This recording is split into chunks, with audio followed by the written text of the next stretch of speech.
What is up, everybody? It's Miguela Casanova back with another live stream. I know I'm a little bit late. Today has been kind of a hectic day, but we're going to be doing a live stream with the Capcom Home Arcade.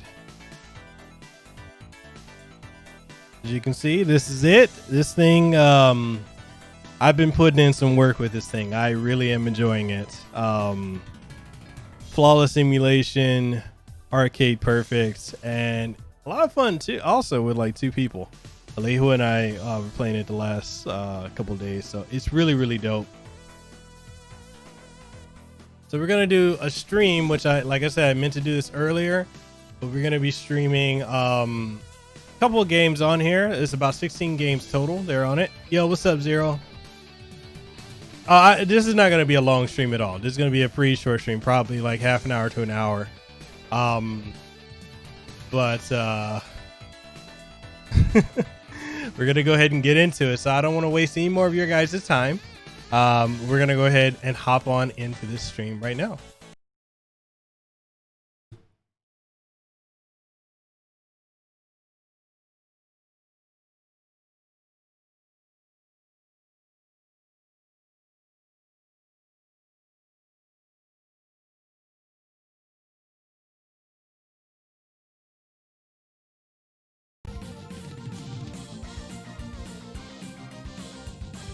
Let me know if the audio levels are good. I gotta test it on my end too.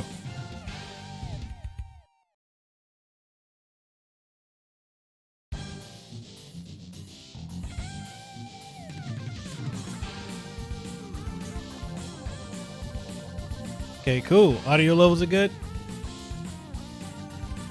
Oh, we got a lot of people. Yo, what's up, Karim? Rogue, I see you.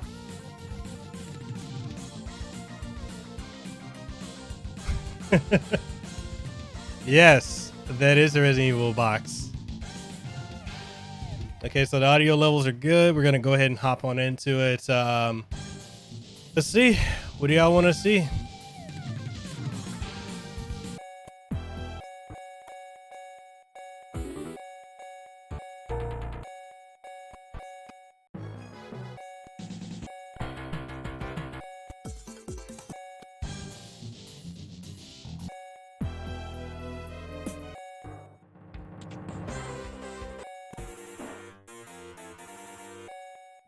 So we got one for Mega Man.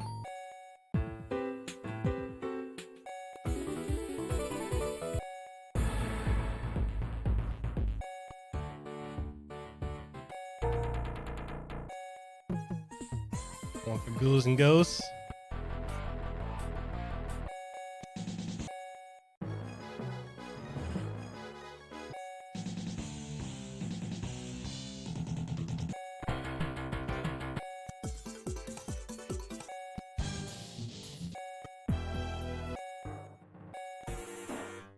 All right, we'll kick it off with Mega Man since it's the shortest game on here, and then we'll rotate.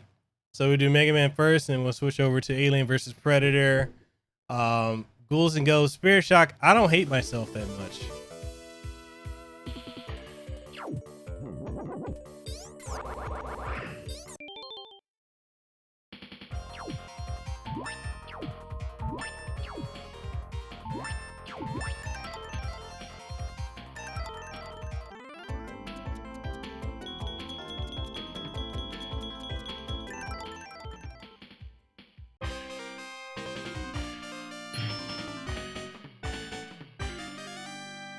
Wait, which one?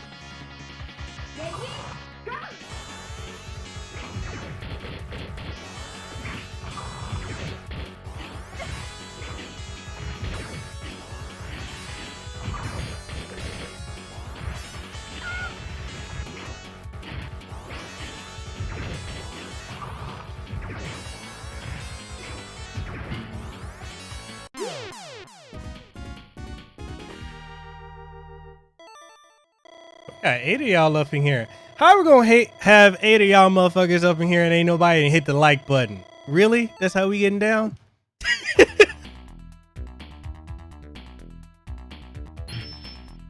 Y'all know I'm just fucking with you.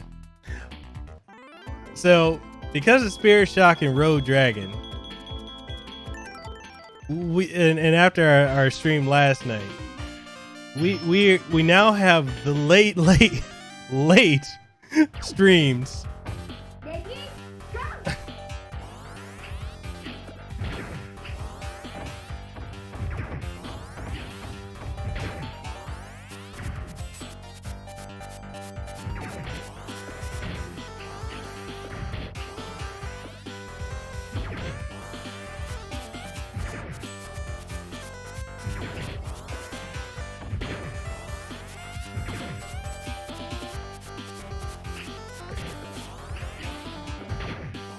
I'll say this much. I never saw one of these in the arcade when I was a kid until like, I think I went to North Carolina to see my sister, and we went to the arcade and they had it there. Spirit Shock. I don't know if you roasted Lehua on her stream, but because of you and Rogue Dragon, we got the late night show with Miguela Casanova. Even more unfiltered.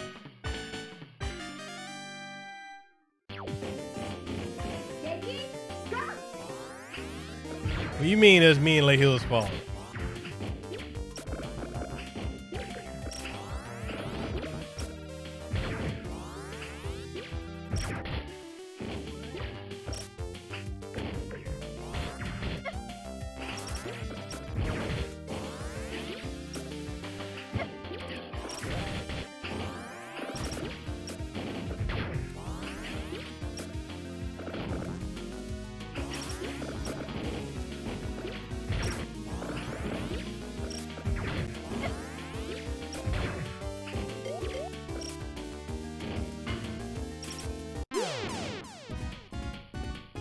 Chatters, what time is it where you are? Oh, it's 10:22 where I'm at. You see, you can neither confirm nor deny. So I just got Lehua a Nintendo Switch Lite. So she's not gonna have any excuse as to why she's not playing Astral Chain.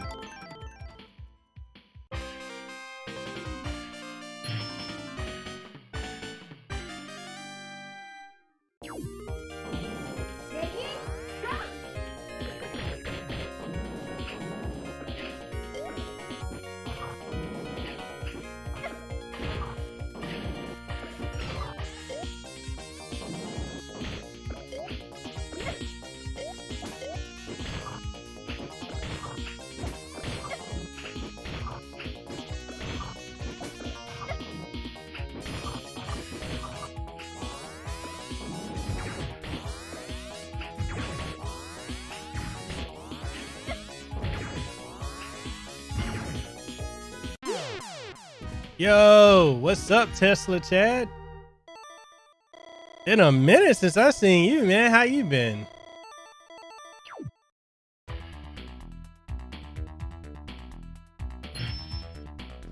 Yeah, Lehua's not gonna have any reason not to be playing Astral Chain. Now, whether she streams it or not, I can't say she's gonna do that.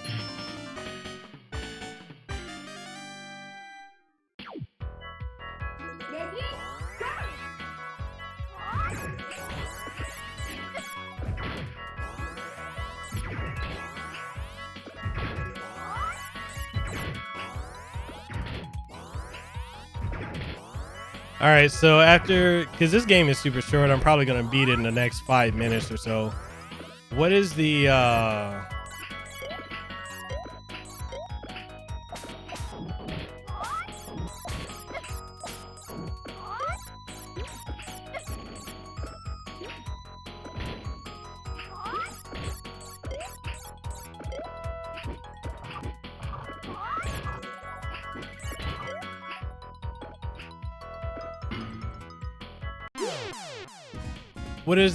next game that y'all would like to see me stream on here? Super Puzzle Fighter 2 Turbo. Yeah, Tesla, chat, you've been killing it in the music scene, man. I'm hyped for you. All right, so we got one for Alien versus Predator, one for 1 for Super Puzzle Fighter 2 Turbo, 1 for Ghosts and Goblins.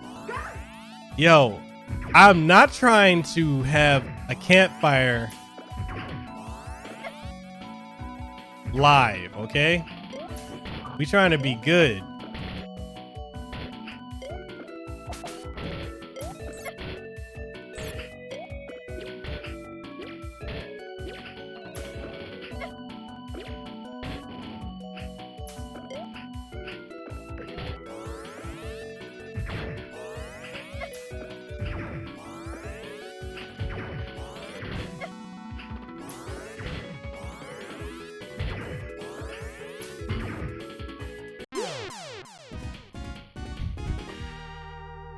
Yeah, man, no, anytime, man, anytime.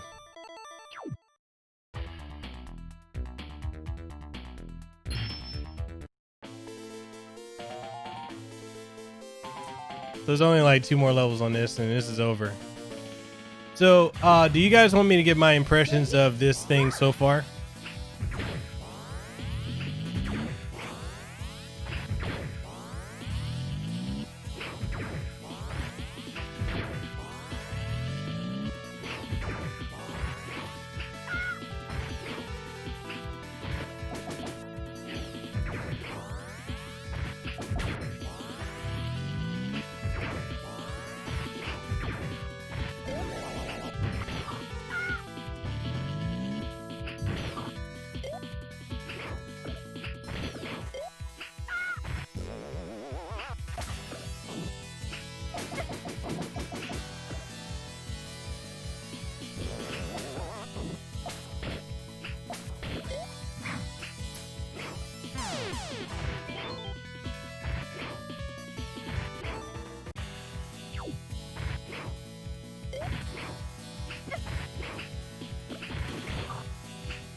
Okay, so my impression so far of the Capcom Home Arcade. So far, I have absolutely nothing negative to say about it. Now, one thing that I will be doing in my review, I'm going to bring up a point because, you know, a lot of people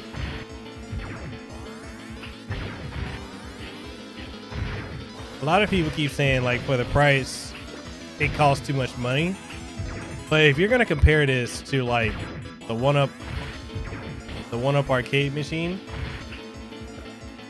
then this is actually a good value, in my opinion.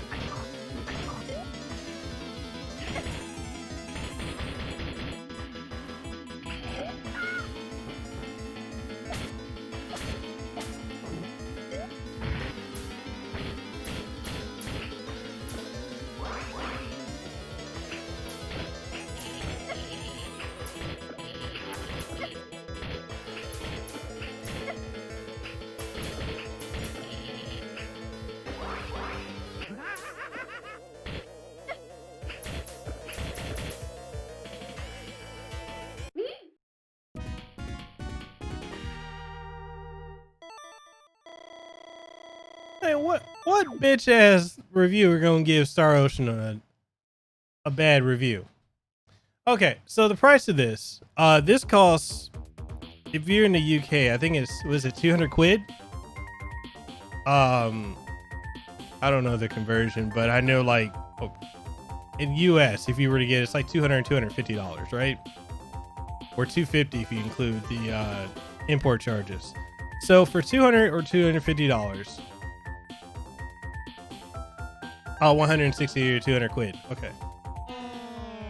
So for 200 to 250 US dollars,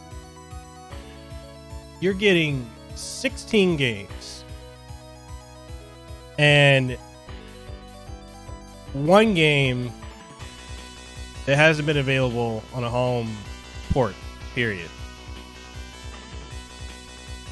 And that's Alien versus Predator. The only way you've been able to play that is if you didn't play it at the arcade. I may say pound. Excuse me, I'm sorry for cultural appropriation of the word quid. Over here like, yeah, he said, no, Miguel, you say pound. Fuck you. You're not one of us. So this has 16 games built into it. Plus it's got online connectivity for like high scores and whatnot. A couple other things that you can do with this. So say once it reboots. Now I will admit that going back to the main screen is a bit of a pain, but it's not terrible. Like not completely terrible.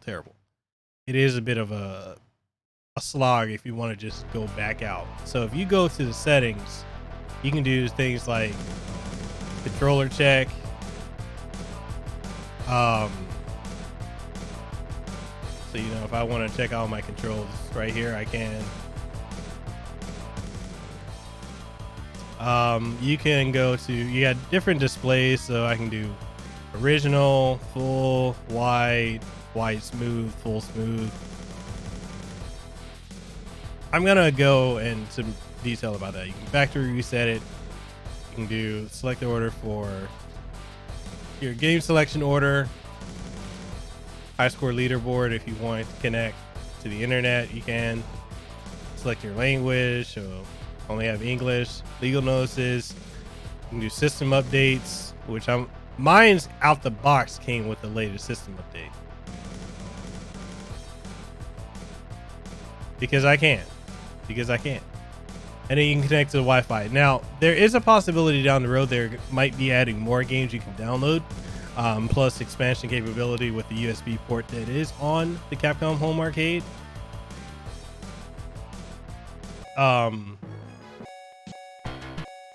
So right now, you've never been able to play Alien versus Predator outside the arcade, or if you're using like MAME and the ROM.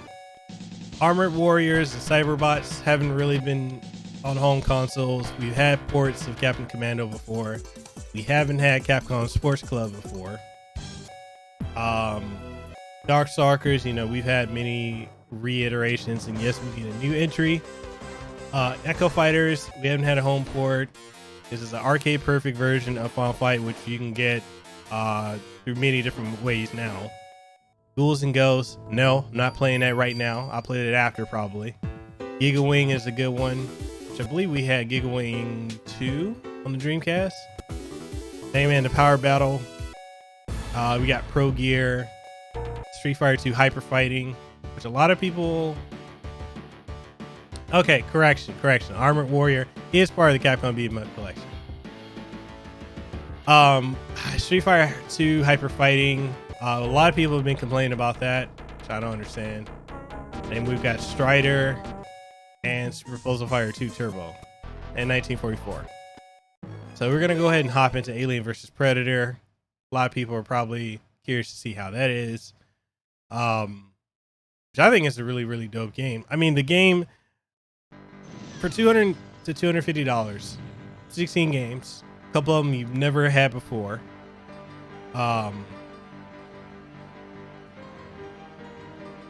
2 sticks built in, high-end parts, like high-end Samo parts. And a lot of reviewers I've been seeing review this product have been crying about the price point. Yet these same people will go and pay $200 for a simulated arcade machine that only has 2 to 3 games on it. Now, I understand for the sake of collectors, it gives you a certain look that like you're at the arcade. This right here, I can bring to any room in my house, or I can take somewhere with me, plug it in, and I've got that arcade experience right here. I've heard some people say that it's super heavy, and in my opinion, it's only going to be heavy if you're trying to lift, like if the only thing you lift is milk cartons. So, it's not heavy. It's got an octagonal gate, which most arcade sticks have a square gate, and if you want an octagonal gate, which gives you like 8 points of articulation, you would normally have to spend I want to say anywhere from like $20 to $50 or more, especially for quality parts. And it's got the sound buttons, which are the highest end that you can get for a stick, unless you're going to go with Razer, and Razer has their own proprietary ones. So this is a quality product through and through. But you've got a lot of people that are reviewing it that have never been to an arcade, one, or you've got those that are comparing it to the SNES Classic. And you've also got those who also don't know how to hold an arcade stick. So I'm going to show you something real quick. If I see another some of a bitch holding an arcade stick like this in a review, I'm automatically not going to believe that you know what you're doing. Because if you're using an arcade stick, you don't hold it like this. You cup it like wine. And you let your ring finger, your fingers move you around. And it's all within your wrist. Anyone doing a review where they're holding it like that is, I don't know. Their credibility to me is shot. He said another point of contention is a lot of people thought you'd be able to use the system as a standalone home arcade. Yeah, but why would you want to do that? And a lot of people that are crying about it don't even know how to use an arcade stick to begin with. Yes, I'm showing you how to properly cup your balls. Time to hunt. But, you know, as someone who knows how to use arcade stick, someone who has about 16 arcade sticks as it is, it annoys me deeply to see these people reviewing products that they have absolutely no idea how they work.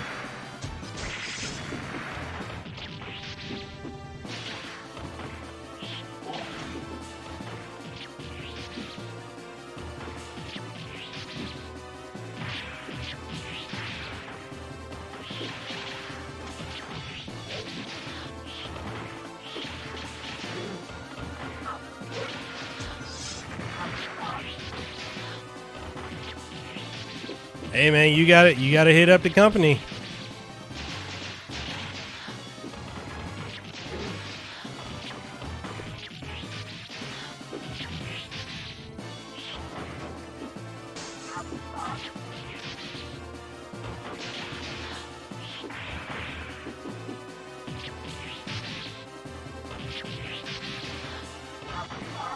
I mean, if y'all want to, you can.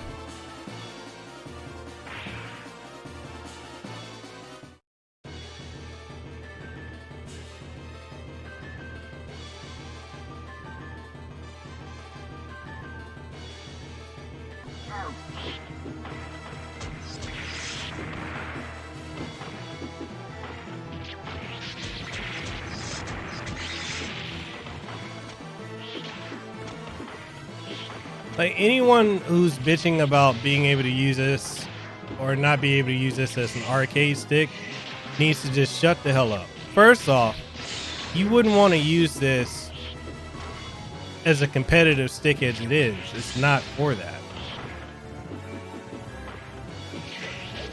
Secondly, the people bitching in all these videos don't even know how to use a stick anyway. So for those whiny ass bitches, do me a favor. Cry me a fucking river. Give me some wood. Build a motherfucking bridge. Walk your ass over it. And shut up.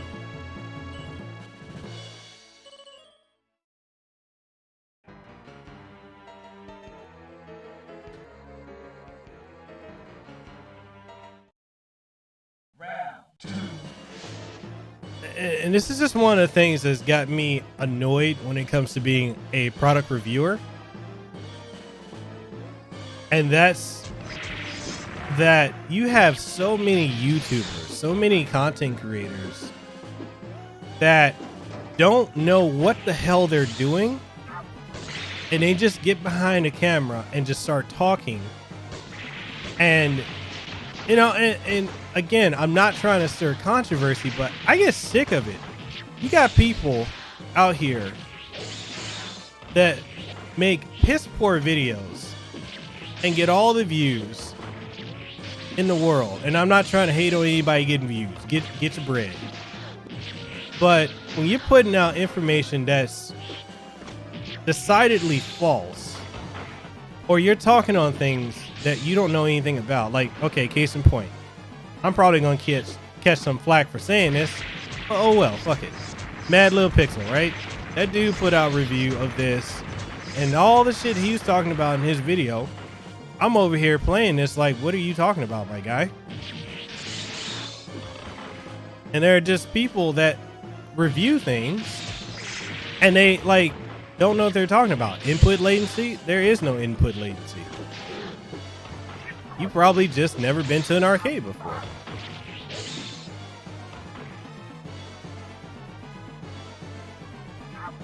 No, you're right. It's the thing is, when you come at things with negativity, it gets you views. It gets you a lot of views. And I hate the fact that, you know, putting out positive feedback on something guarantees that you will not be, you know, guarantees that people will not be looking at your content. I was actually talking, I have a friend that that worked on, he's worked on the last I want to say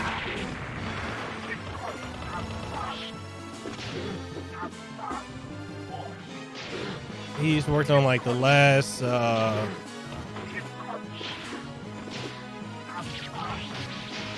last 7 Call of Duty games, including the recent one. And when him and I, we were talking, he was saying to me, he's like, Miguel, I really like your content. He said, the only thing I think is, you know, the reason that you have a hard time getting some people to watch your stuff is because you don't cover things in a negative light. Which very well could be.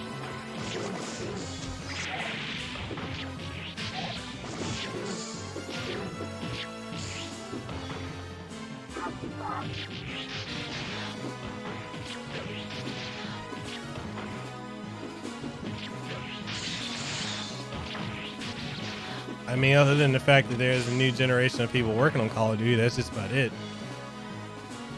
But yeah, you know, you got people like Mad Little Pixel and many others that are reviewing this, and they're talking about, oh, you know, you instead of spending money on this, you should be, you know, you get a Raspberry Pi, or you can get this, or you can do that. And it's like, first off, you can't tell me that this is a bad value when you got people dropping 200 bones to get freaking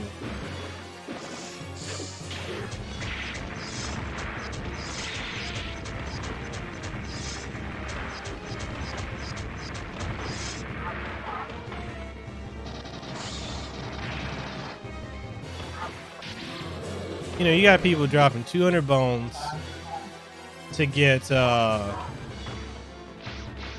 this is my favorite one right here.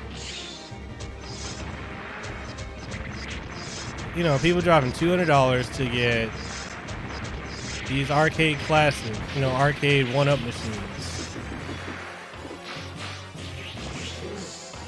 and you're getting less games. So if we're trying to look at this from a quality heads up, a quality perspective, you know, getting the most bang for my buck, I'm sorry if I got to drop $200 to $250, which I was actually going to buy this anyway because I'm a fan of the games that are on it.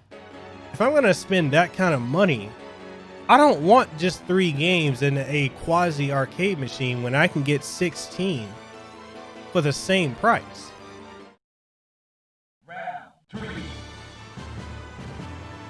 So, you know, I think some folks just need to put things in perspective.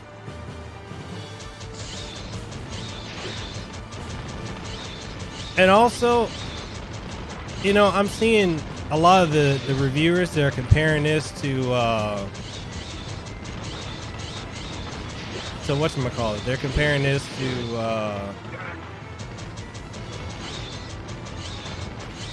the Super Nintendo Classic.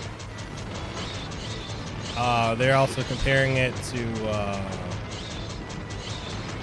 the NES Classic, the Sega Genesis Classic. So my logic is, if first off, how do you compare the two? Yo, what's up, Legendary Tryhard? Well, I think for me, 16 games, in my perspective, Karim, 16 games for the price of this being $250 versus, you know, spending 200 to 250 or more for 3 games. I think that's a better value, in my opinion. Again, people don't have to agree with me, but from my opinion, if I'm spending that kind of money, at least give me more games for it.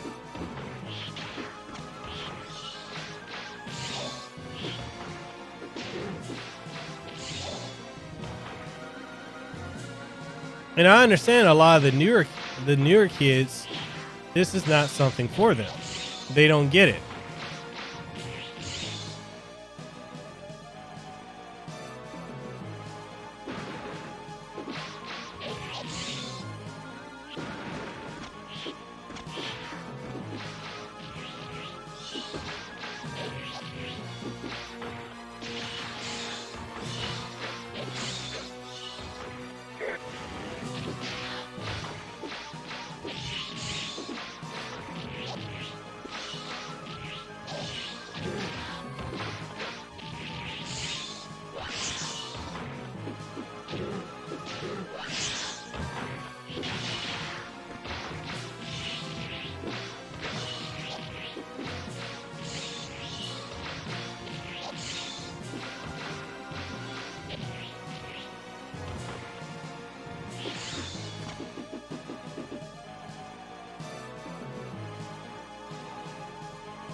No, and that's the thing, Spirit Shock. What I can't stand is you got people that can't accept when something's not for them. And it's like, okay, if this isn't for you, then fine, it's not for you.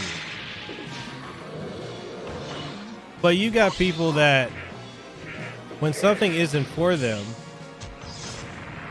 they want to make it like it shouldn't be for anybody. It's like all the negative press for Shenmue 3. You got people saying that, oh, the game flopped in sales and people aren't buying it. When the majority of people that were going to buy it funded the game, that doesn't mean that the game flopped. And just because, again, if you don't care about it, that's fine. But you just have gamers these days that complain about fucking anything at this point.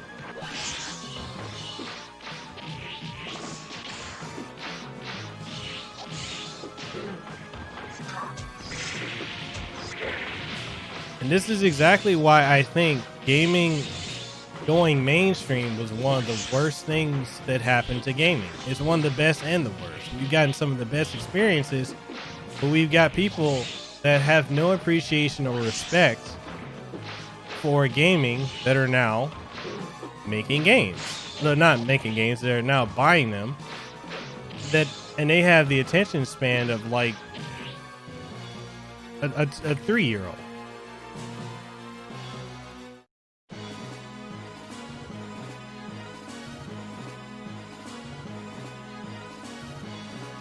Stick around.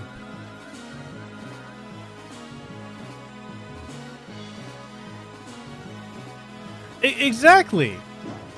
But you got people like Jim Sterling. Yo, stick around.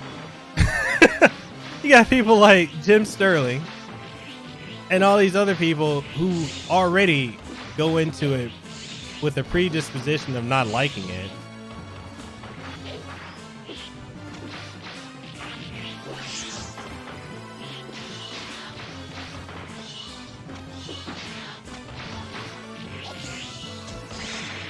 So if you already know you're not gonna like something, then just leave it be.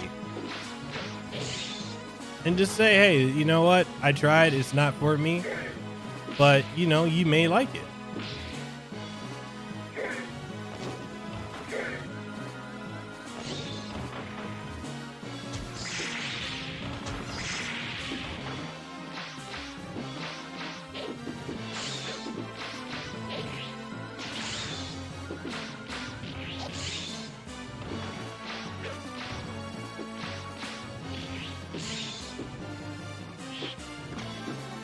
Yo, what's up, guys? Shadow.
Sorry, like I know I'm supposed to be talking, but I kind of got caught up in the moment.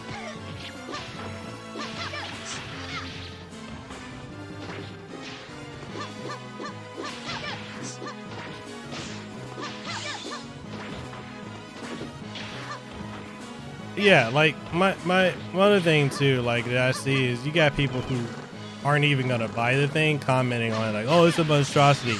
Bitch, you wasn't gonna even buy the goddamn thing to begin with. The fuck you complaining about?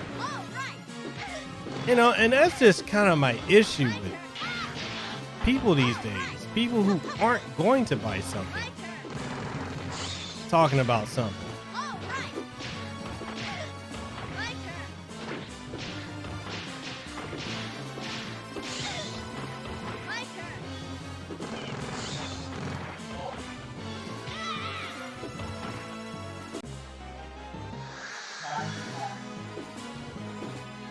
I mean, I already know there's a new Final Fight in the works. I just can't say anything.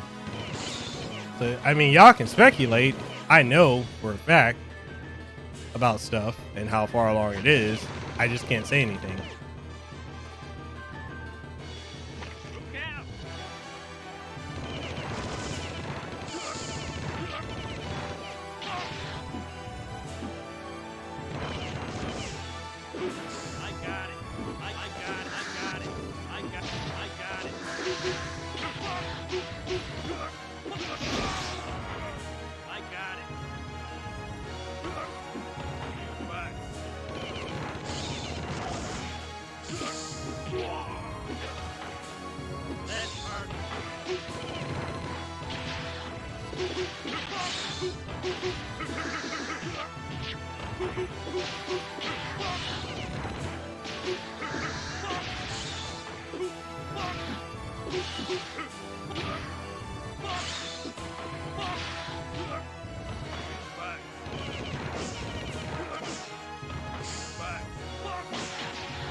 Anyway, I can finally catch up to the chat now.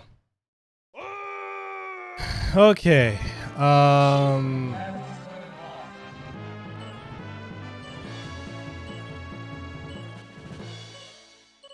Okay, then I'm gonna say this. I don't give a fuck about the licensing thing. I'm really tired of hearing people bitch about that. I don't fucking care. If that's something people want to get tight about, fine, get tight about it. But for me, I'm playing the games and I'm enjoying it. I don't fucking care about that. No disrespect meant to you or anyone who wants to complain about that. I don't fucking care about the licensing. It ain't my damn business. I ain't got no stake in any of these fucking companies. I ain't profiting a dime off of it. So why should I fucking care? I mean, and that's the thing that just really gets me. Yes, y'all have got me going into a goddamn Casanova campfire because I'm about to roast some bitches.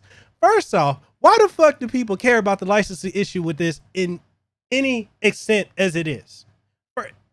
Just answer me that. When you got motherfuckers over here using MAME and all that to illegally play these games, you're already breaking the law. Now people are getting upset about, oh, the licensing, the emulator, all this. I swear, people find the dumbest shit to be upset over. All the goddamn time. Just, it makes no sense to me. I'm sorry. What else? Let me go through the chat. I've been missing some stuff. I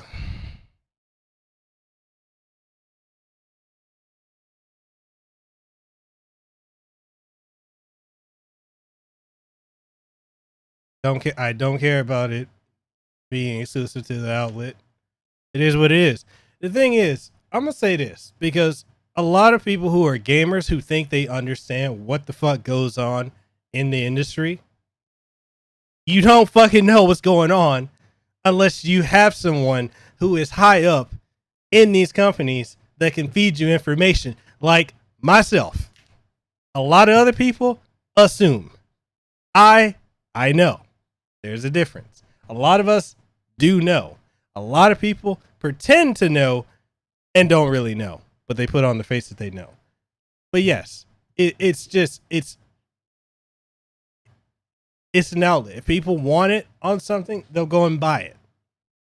But like I said, 16 games on this for 200, 250 versus people buying an arcade cabinet that's not really that transferable and only getting 3 games. That's my rant. That's just what I'm saying.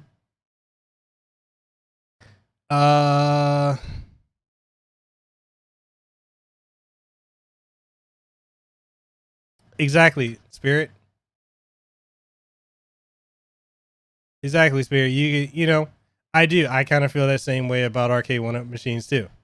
I to be completely honest. What else is there? I'm trying to catch up with everything. Shadow. Yo, what's up, Shadow Tiger? How's it going, man?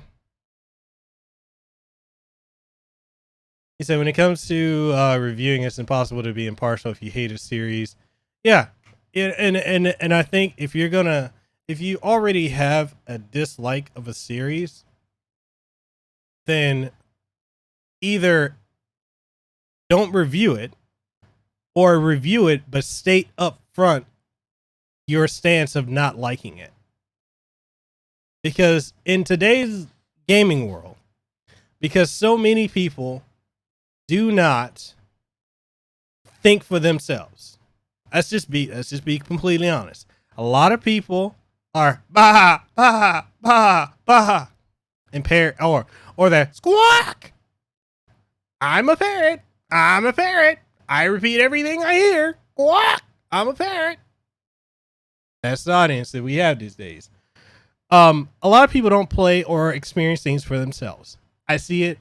You've got people that have large followings and their audience is like, oh yeah, I'm not going to play this because you said it was bad and I'm glad you played it and I didn't have to. Or I'm not going to do this because this person, I'm not going to watch this, or I'm not going to try this, or because this and that person said so. And that's a big problem. There's a lot of things that people won't try because they would rather have someone else think for them or do for them than try on their own. And that is a problem in society today. Not going to go on a political rant, but there's some dumb motherfuckers out there in the world. I'm just saying. Anyway, let's keep it moving. What else we got?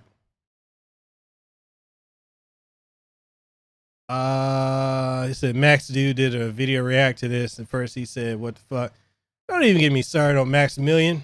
I personally know him. I'm not gonna go there. I'm just not gonna go there. What else we got? You said I need to DM you some of these lucky deets. Yeah. Den, you said I wasn't complaining about the emulation license. I was pointing out that license rate. Of course, I don't know why they didn't utilize the opportunity to put it on a console. Again, I say, unless you're in that office or you know the people high up in there, you're not gonna know what's going on with it. There's also a reason why this is not available in the US. That much I can say. I know a lot. I cannot share a lot. I am under a lot of NDAs. So, but I wasn't assuming that you were complaining about it. You stepped on the mine and the mine just went off and you were in the vicinity. So that's how that was. God Shadow, you said that was how everyone was when the PlayStation VR headset came out. Fun fact, not many people bought it. Yeah, because or squawk mentality. Den, you said same with the Punisher, though that doesn't seem to be as tough of a license for Capcom to get a hold of. I'd say just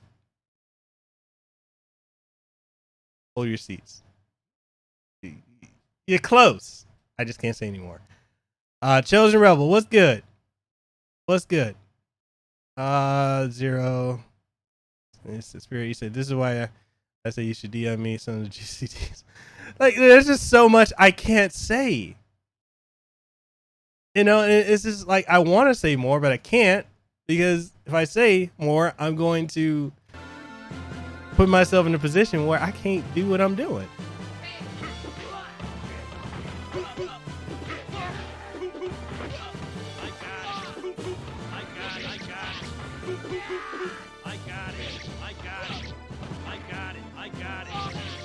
The funny thing too I've noticed is Koch Media only sent these review units out to a few people. Oh yes, it is. Yes, it is.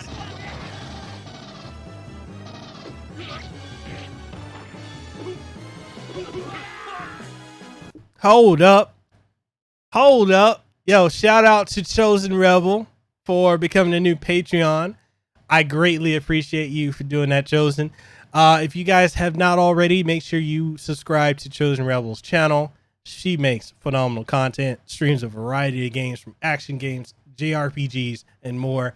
Chosen, if you would do me the honor of dropping your channel link in the description of this stream, or actually not in the description, in the chat, and everyone make sure you go and you sub to her channel.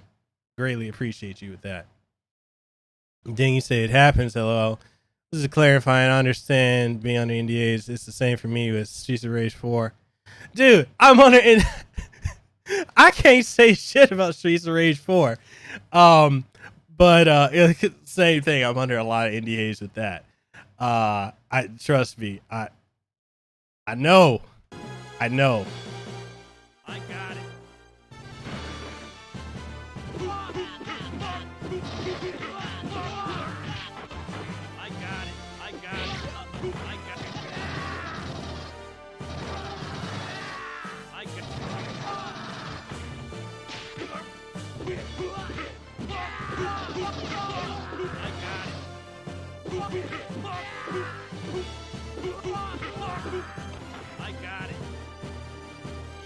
No, I can't.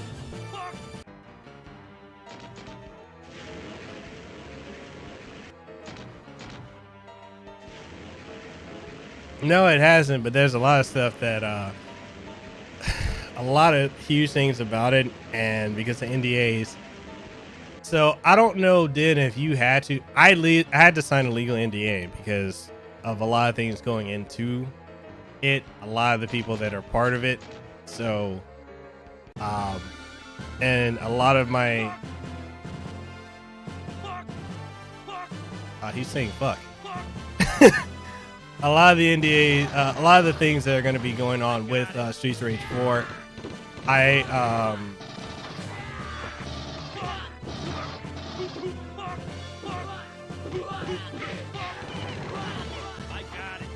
yeah, I legally can't say anything.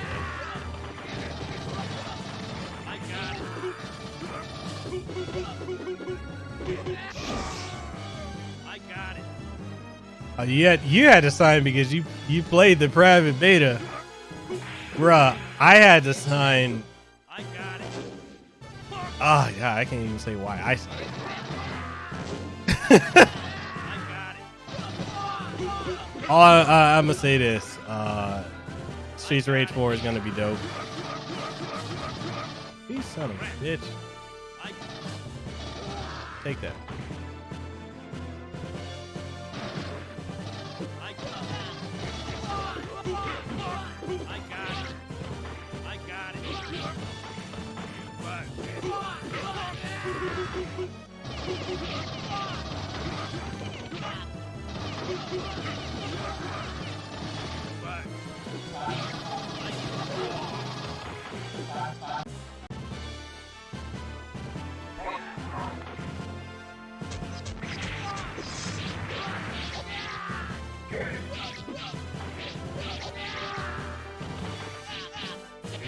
You know, as I said on my stream last night, for anybody who hasn't watched my Tomb Raider stream, you should definitely watch it because there's a lot of things we talked about.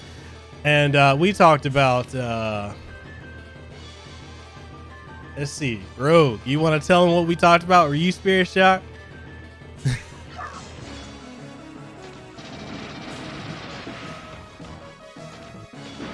Yo, let's just say that we went kind of hard last night.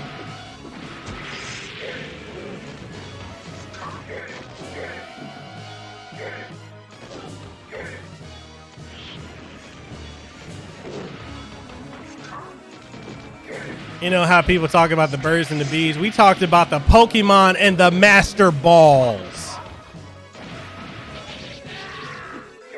Put two and two together and you get the answer to that.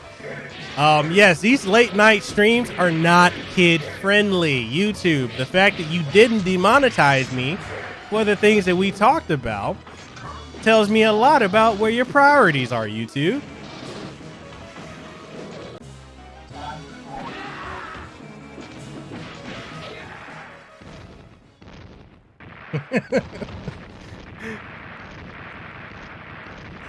I mean, we talked about everything from porn stars to where, you know, Lara Croft from Tomb Raider. She sounds like Kiki Minaj, and if you guys are not familiar with Kiki Minaj, there's a taxi scene with her. She's a phenomenal actress. So,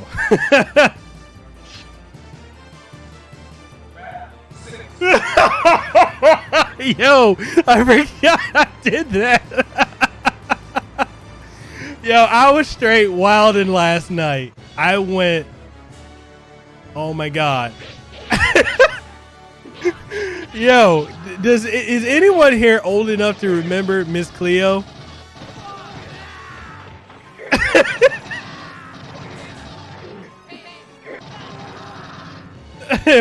Oh yeah, Michael Jake.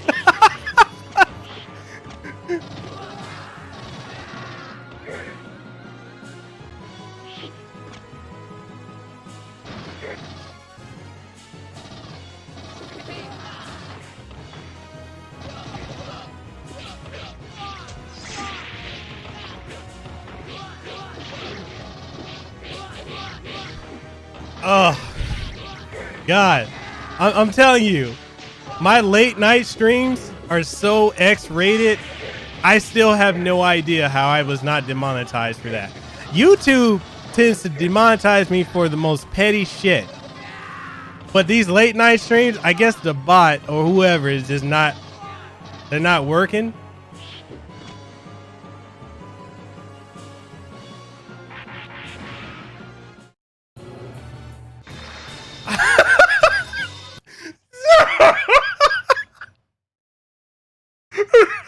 Yo.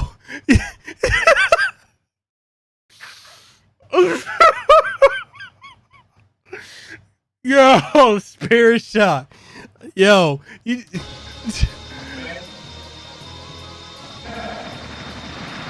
Yo, I don't think they're ready, Spirit Shock.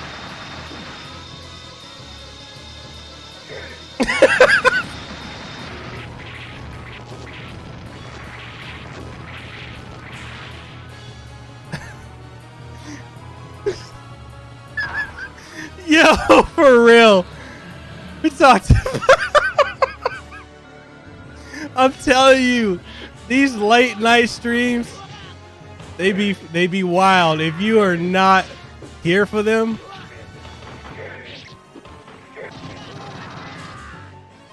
yo, this is it be Casanova after hours for real. The late show.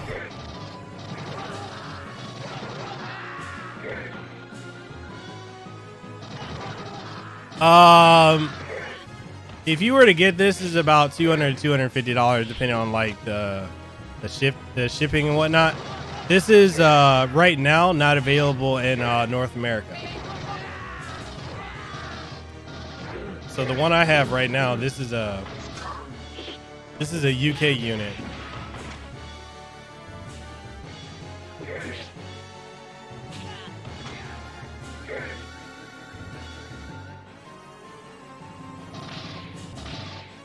For real, this is the other side.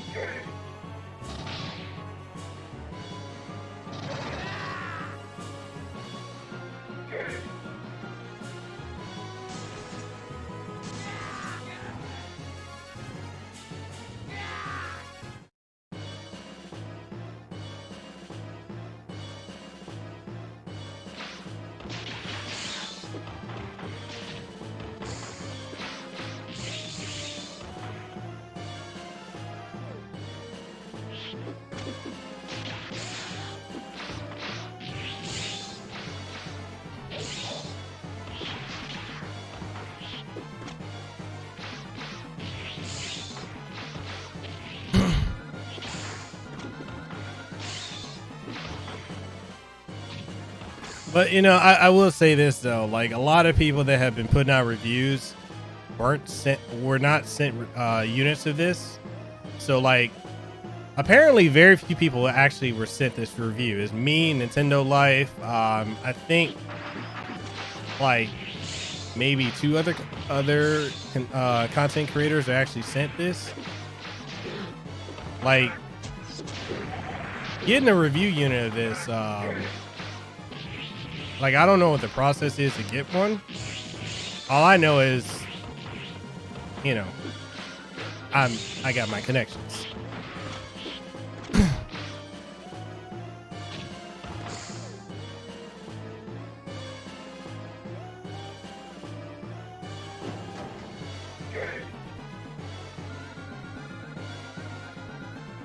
Yeah, it literally is just.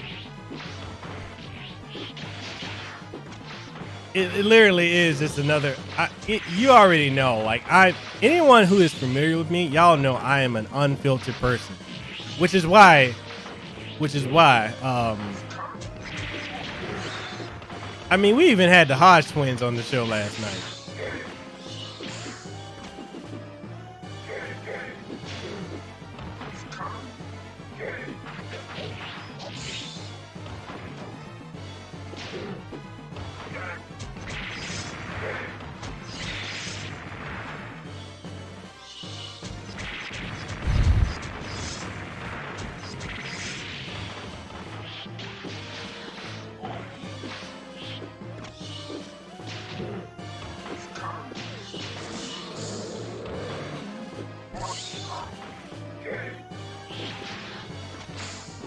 This is what I'm gonna say.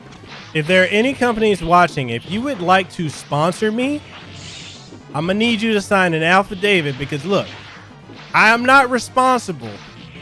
Hold on, let me put this in perspective, okay? We got a copy of Shenmue 3 here, right? I'm putting my left hand on. I'm swearing on Shenmue 3. My left hand is on Shenmue 3. My right hand is up. I swear by the powers vested in Shenmue 3. That I am not responsible for whatever fuckery comes out of my mouth because that brain to mouth filter I do not have. If the thought is conceived and birthed here in my brain, it just comes out, okay? There is no checks and balances. There is nothing that stops me from saying things that I probably shouldn't say. But as my left hand is on this copy of Shenmue and my right hand is in the air, I solemnly swear I am not responsible for whatever fuckery comes out of my mouth. As long as we good on that, y'all can sponsor me if you want.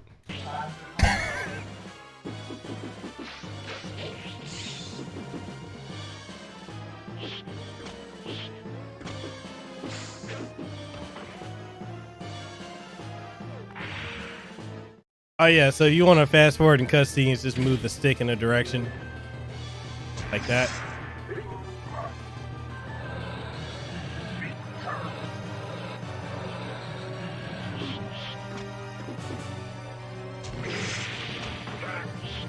Hey, I'm basically fighting Rolento.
Stay waiting for your desk. Oh, did you moved again? He's saying if you're watching Corp for somebody, I promise you he's not bullshitting now. I'm not.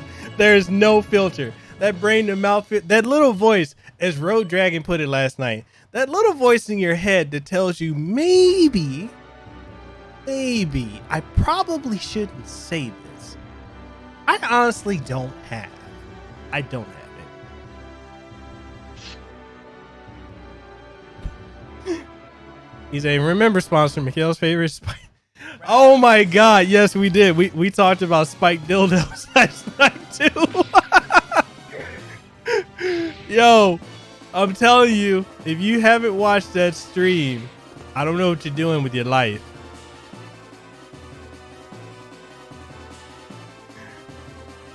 Oh, speed run? Nah, I'm not into speed runs. I'm not that hardcore about it.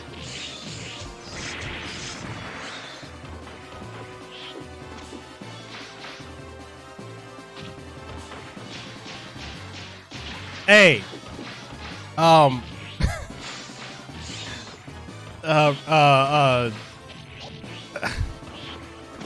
just saying, if you didn't see that stream last night, I'm gonna promote the hell out of that because that was the rawest stream. That was the rawest stream I have ever had. We talked about real hilarious shit. Hey, I'm gonna say this again. There's about 15 of y'all motherfuckers watching this, and we only got 8 likes on this video. Come on now. Let's get it moving. Let's go. Come on.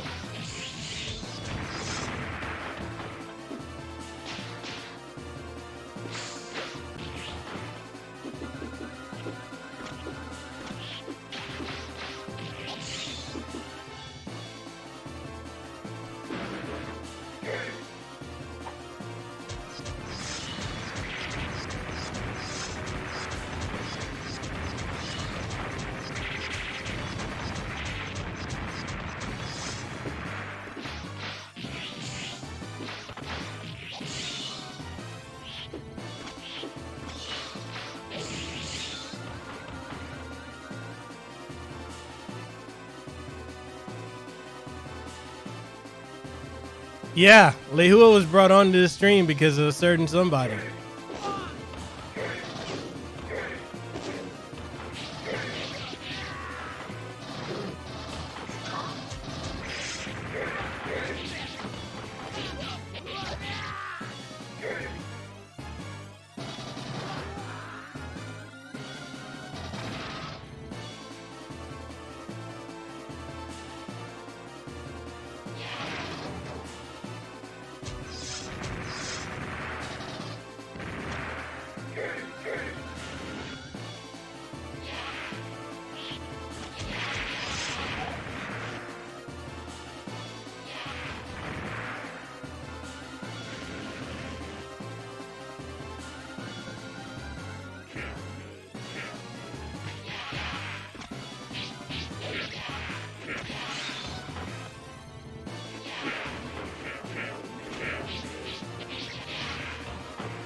Yeah, zombies.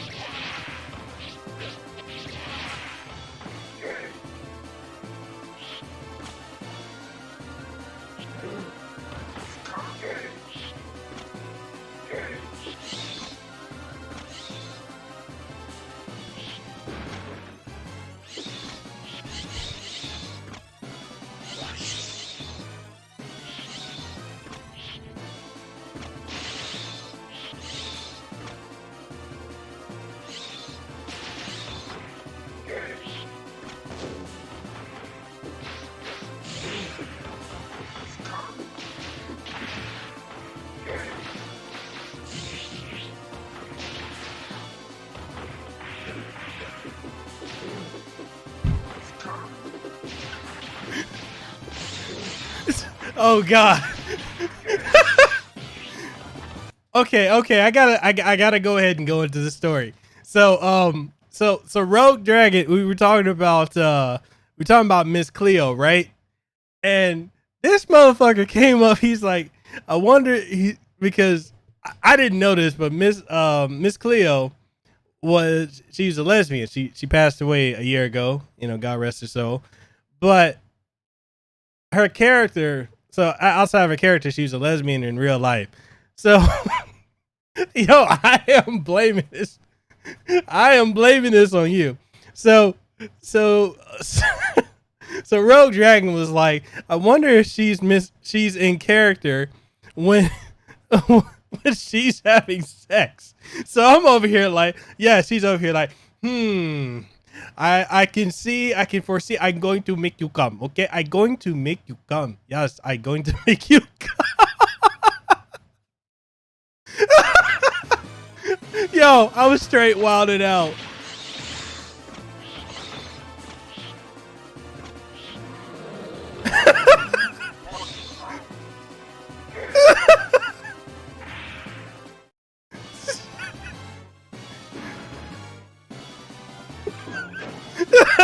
Good for real though. I'm telling you, I was wilding out, yo.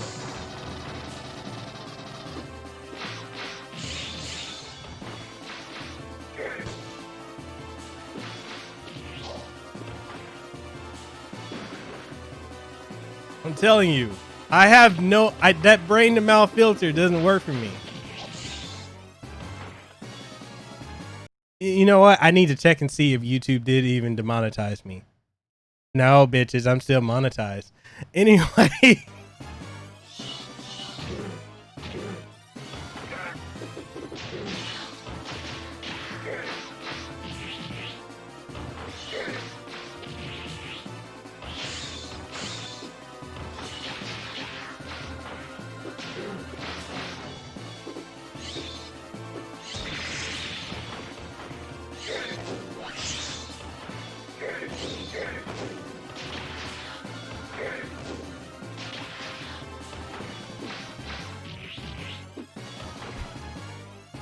Yeah, whoever it was, the bot at YouTube was like, yo, I can't censor this dude. No matter what he says, he will say some wild stuff and then come up with something wilder.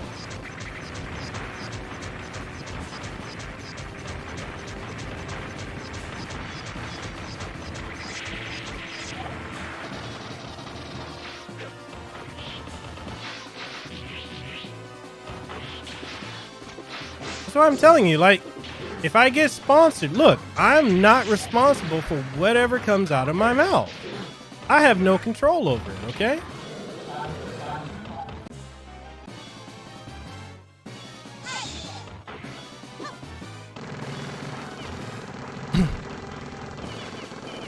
Yo, what's up, Deathwind?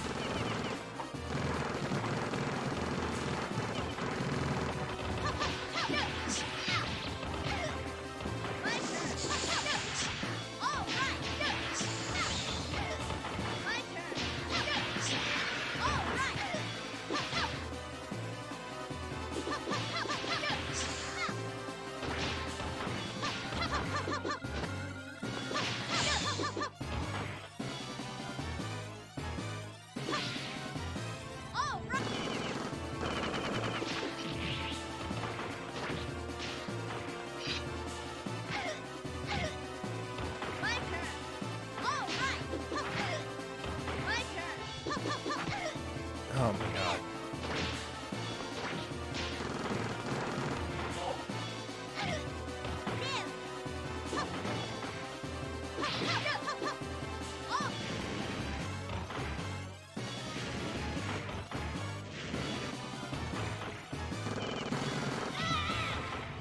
Son of a bitch.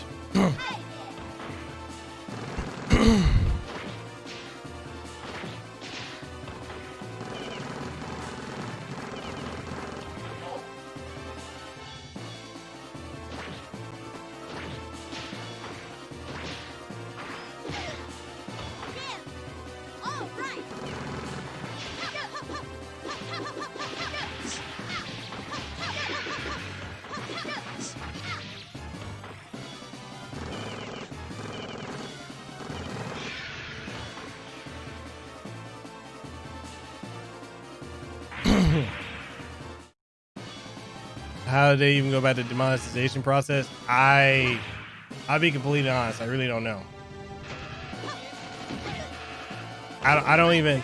I think there are certain things that it's trained to hear.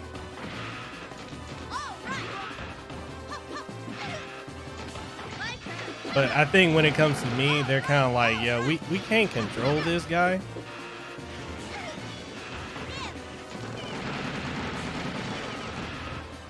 You know, he just tends to say whatever he wants to say. So, yeah.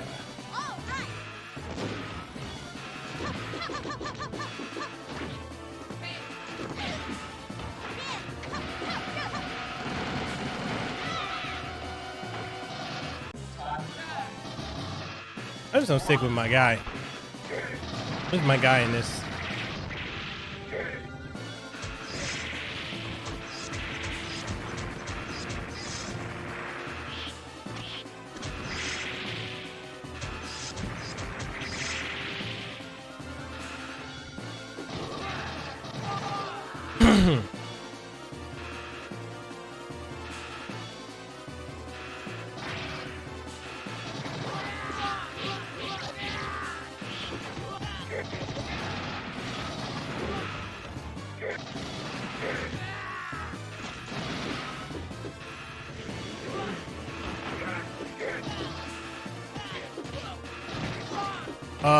Dan, you mean me?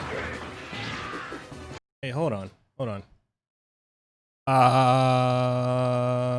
Boom. Because I'm like wondering what Dan is a mod. Why is he not on mine? Okay, definitely. He said this reminded me of an arcane game I play as a team with Dungeons and Dragons. Oh, you mean Knights of the Round? Which should have been on here. You said maybe it would be a good idea to stream games ain't known to most people, especially with some of horror in it or JRPGs like Parasite Eve. Yeah.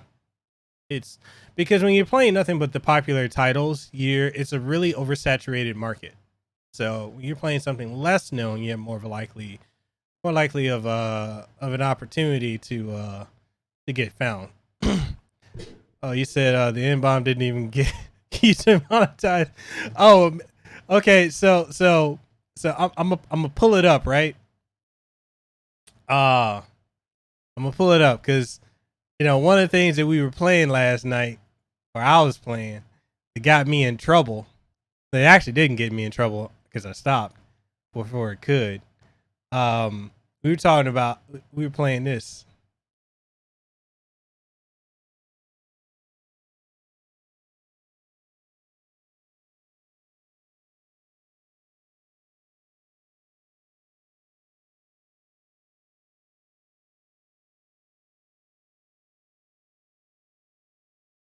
I don't even know if y'all can hear that.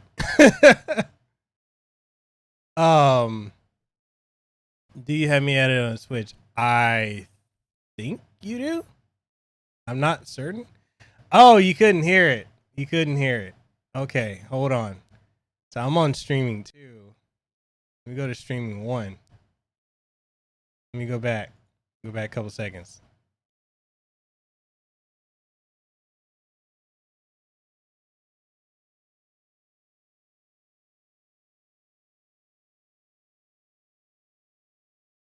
Sure, man, you gotta flop up and down, you gotta twerk on it, man, like mud skipper. Y'all here now? You just don't know what the fuck you doing. Yeah, you sound like you don't know what the fuck you doing. What you doing? You got all that pussy, don't even know how to hit it, man. God damn, man, I just hate to see pussy go to waste. I know what you're doing. You do the same thing when I first started having sex. I wouldn't look at the pussy. I'd just be down there fucking. Oh, it feels hot right there. Oh, I'm inside. That's what fuck. You ain't even took the time to look down there and see what you fucking. Yeah, man, you ain't no fucking horse, man. Look where the pussy's at.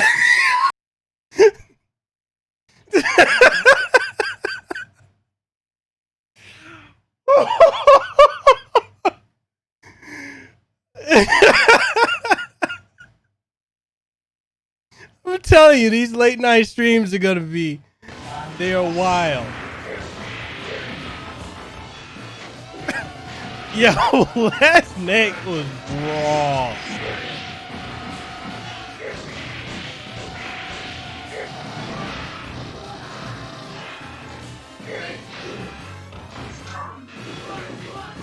No, that's the Hodge twins.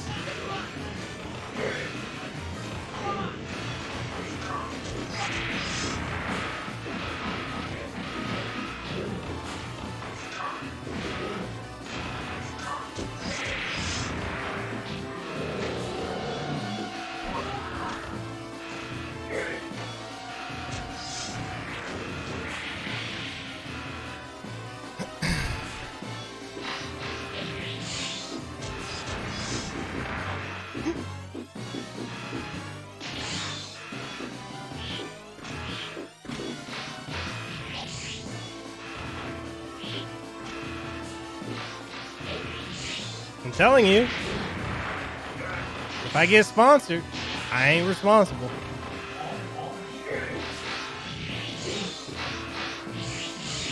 Yeah, the fact that we even started talking about spiked dildos, Spirit Shock, that's your fault.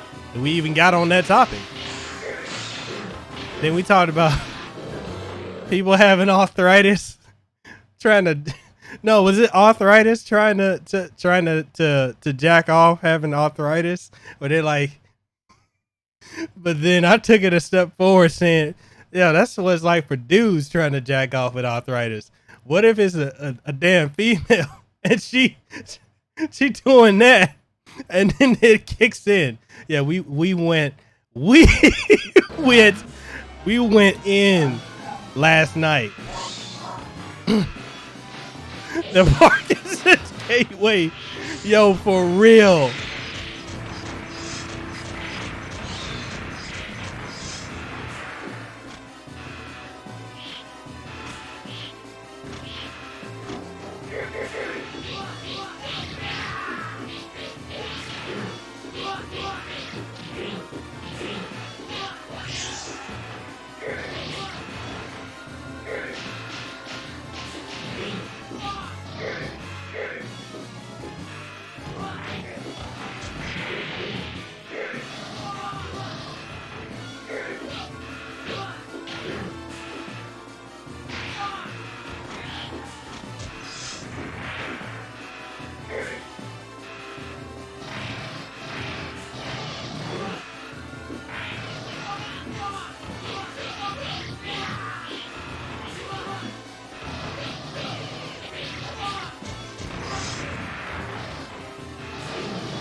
Yo, what's funny is I was telling Fabian about it earlier. He's like, what in the hell happened in that stream? I'm like, you don't want to know.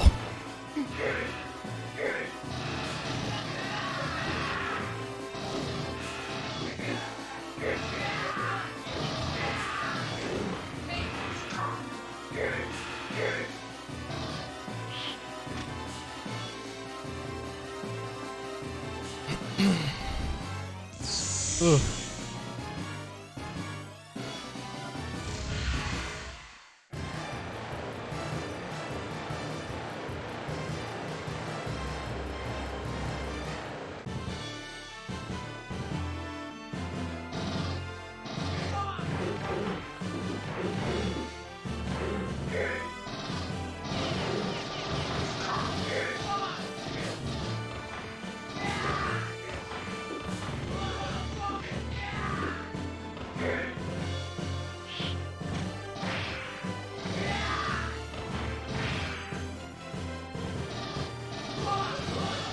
You sent him a note about it?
Oh my god.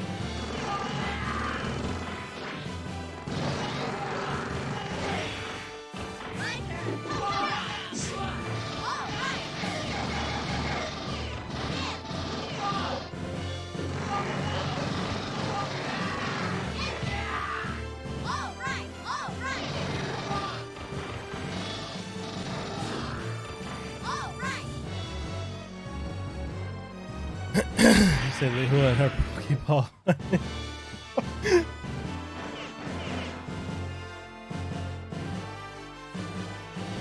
Are y'all having a good time tonight?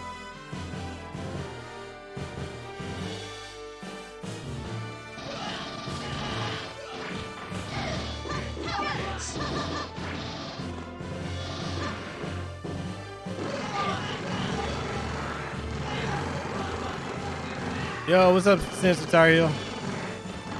Or today? Well, it's nighttime for me.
Damn, we got 17 people watching right now.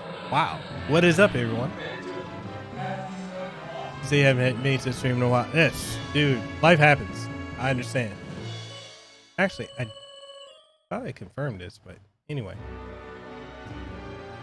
Since the Tar Heel, he said 4:42. Your time just checking your stream before work. That's what's up, man. Hopefully it's an easy day at work.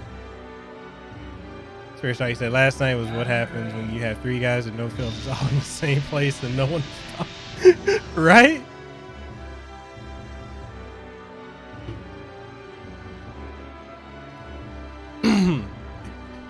Qualities of Kiki Minaj's pornographic career highlights. I'm telling you, she's gonna be a star. She literally takes to anything like a pro. So tomorrow is overtime pay. Nice.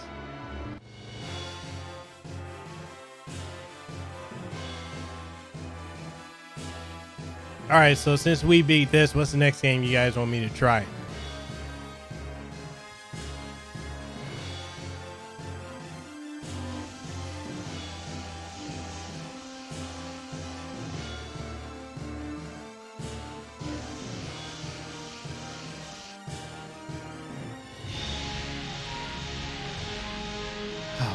Ghouls and ghosts. You know I'm not gonna make it past the first level.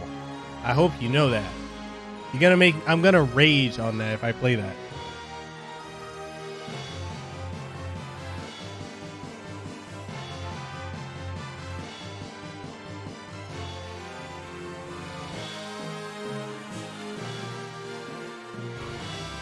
Oh my god.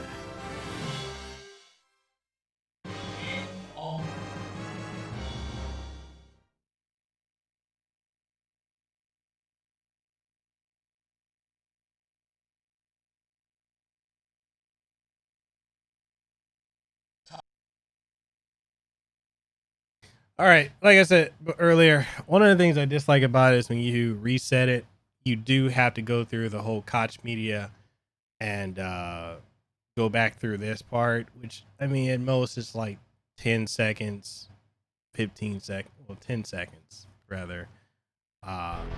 Some people have made a huge issue out of it. Since nobody else voted on anything, I gotta play this damn game. I'm not at all happy having to play this.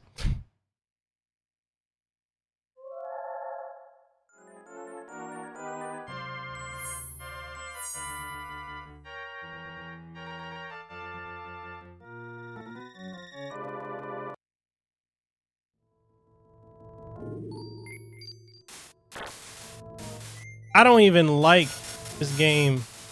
Well, I do like it, but I'm not a fan of. Like, I'm not crazy about it. See? That was some bullshit.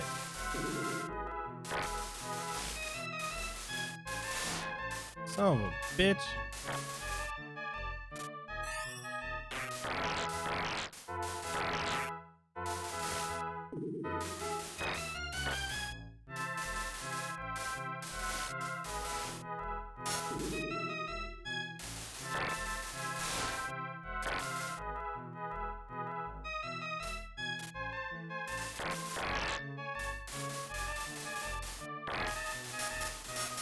Yeah, man, fuck this game.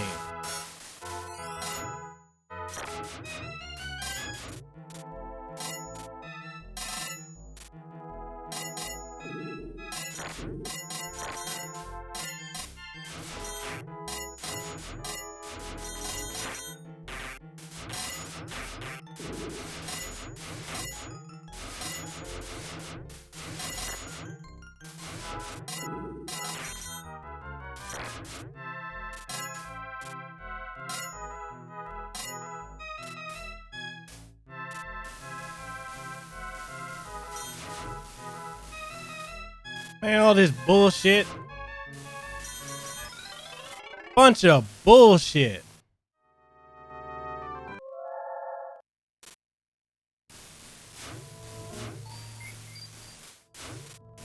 About to have a goddamn connection up in here. Man, fuck a bunch of... Man, fuck you.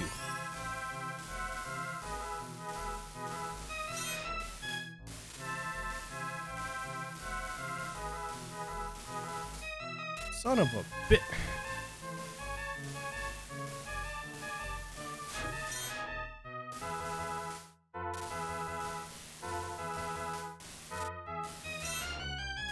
Ah, shit.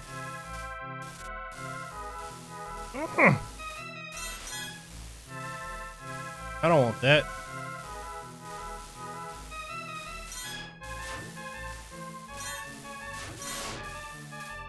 Jackass. Son of a... See? That's my fault. Fuck you. I don't want that damn javelin. You know what? Fuck it.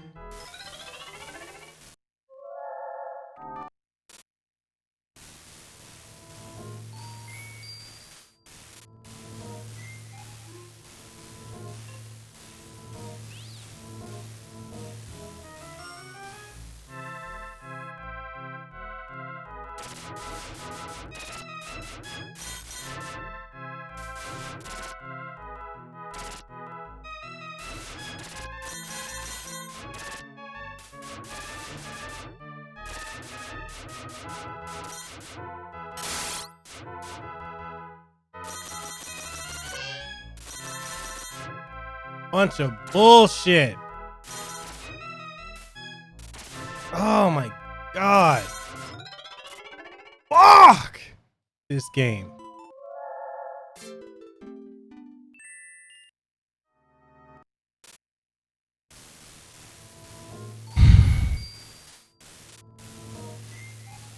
Son of a bitch. Mother.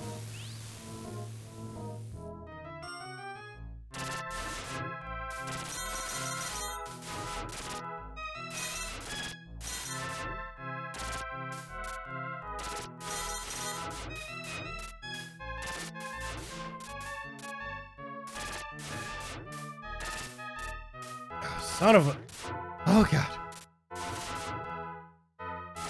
You...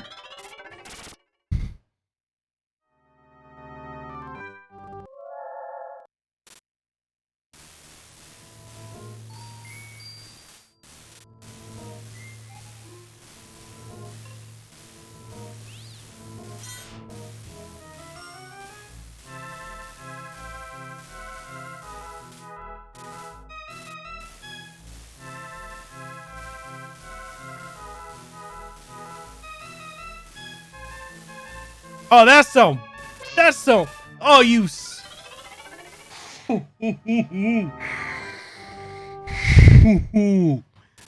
Fuck you. Spirit Shock.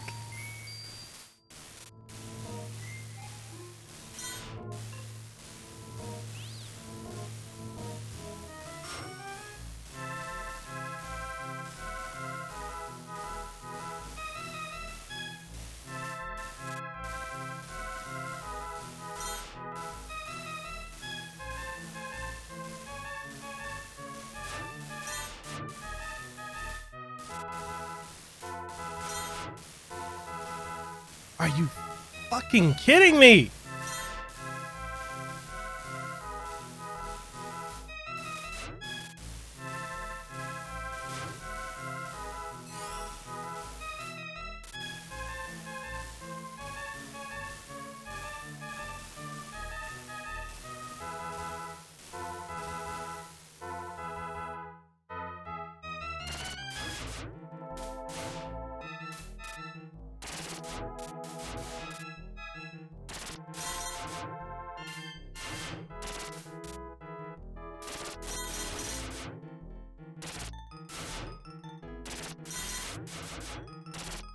Fat son of a bitch. Oh, fuck you.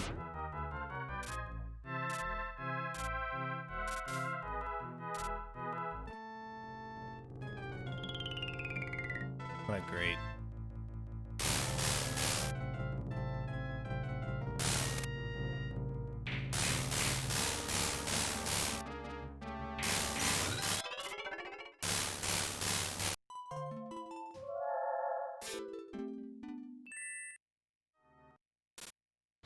Fuck this game. Next thing, next one, next. Next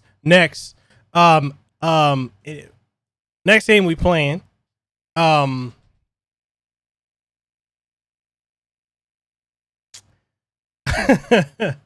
Next game we're playing, not this. Fuck that game.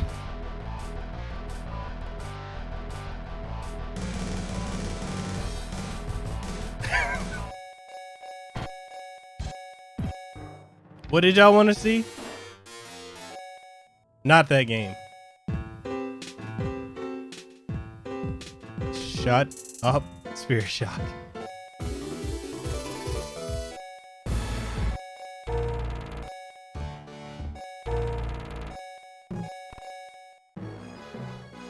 Okay, Darkstalkers, and then we'll go Cyberbots.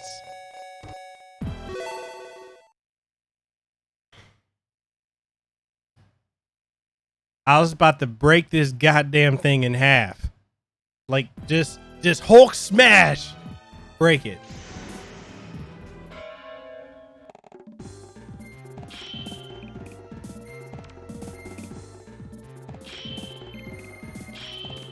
Yo, what's up, Antonio?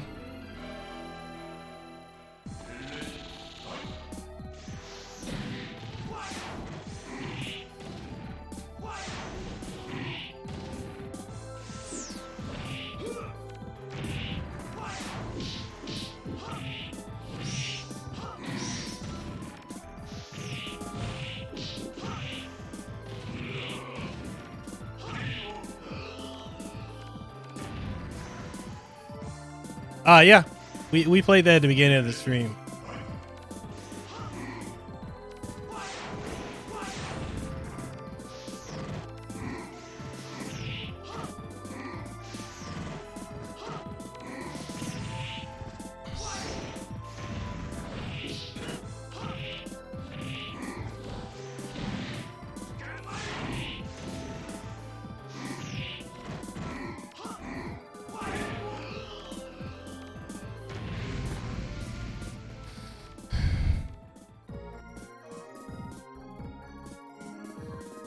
I mean, more than likely.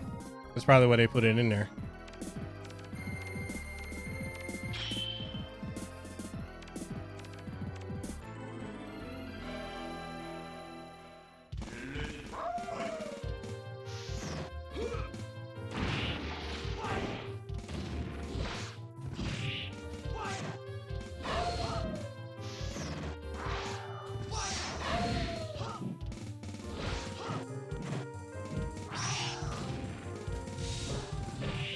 I hate that Dimitri's Dragon Punch has no range.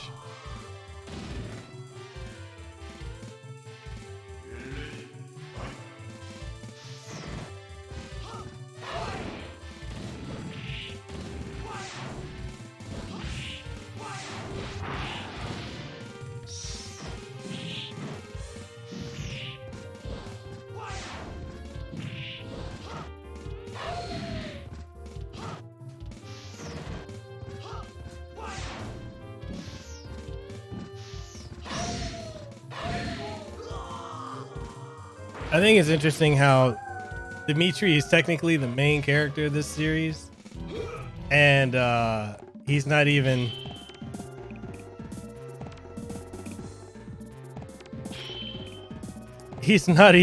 featured. It's Morgan. She became the poster child. Well, I mean, you know.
Bunch of bullshit.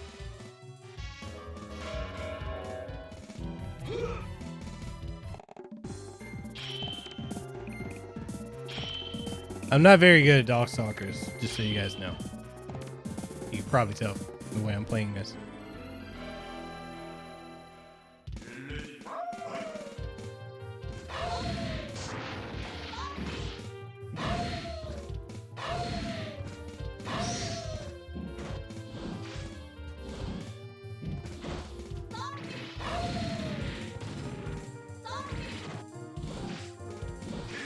Yeah, I'm not good at this.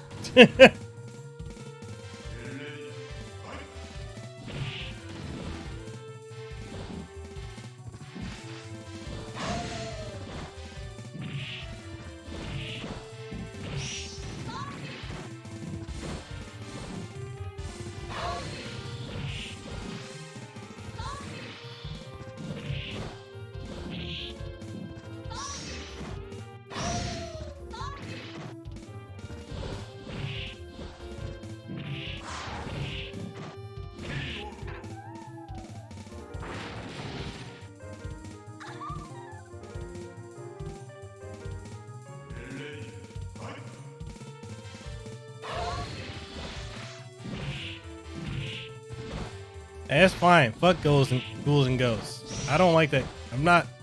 I don't hate it. It just ain't.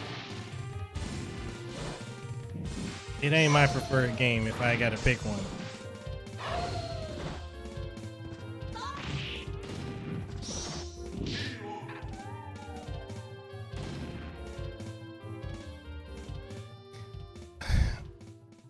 Oh my god. You know what I'd do to Morgan if she was real? My lord. Antonio, I'm playing this with the Capcom Home Arcade. So it's arcade, basically arcade stick with I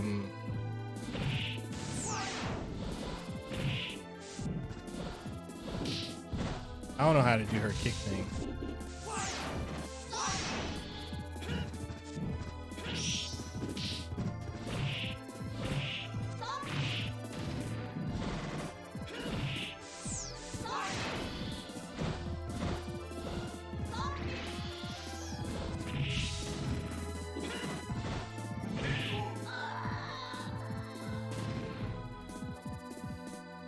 Yeah, that's what this whole stream is basically showcasing it.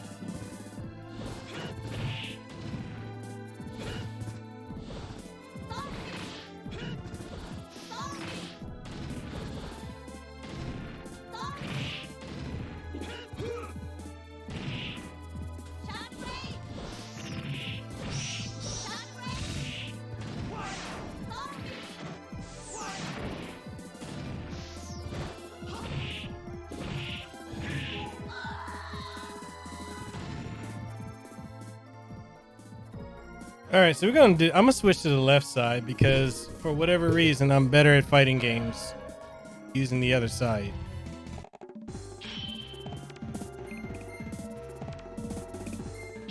And I'm not, let's do Dimitri versus Dimitri. Okay, Bishamon. DPC.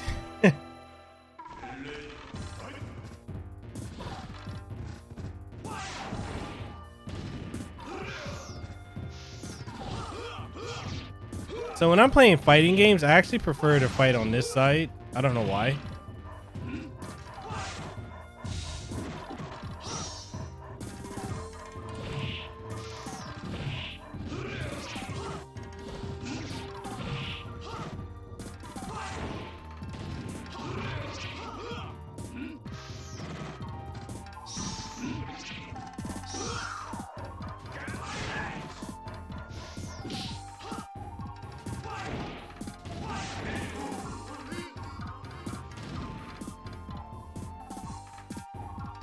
So what's everybody's thoughts so far on this? Again, this ain't gonna be for everybody. I'm going to make sure to put that in my review.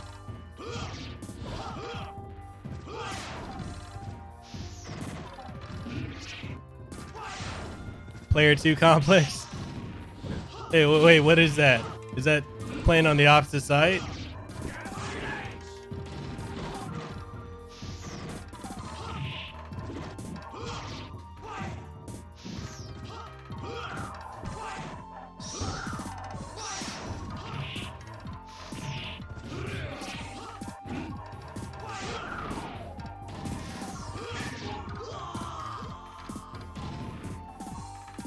Shots. Wow. Shots fired.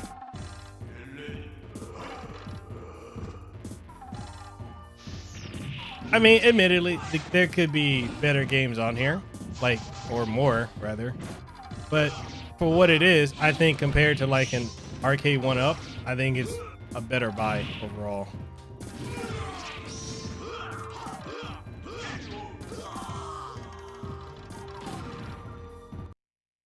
All right.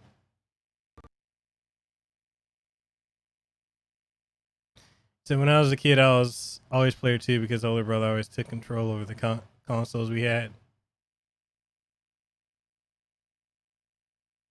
Is it hard to say you need to see the US pricing?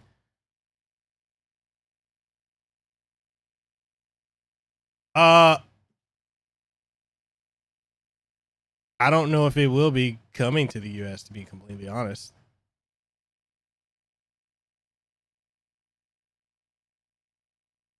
Okay, somebody said they wanted to see Cyberbots.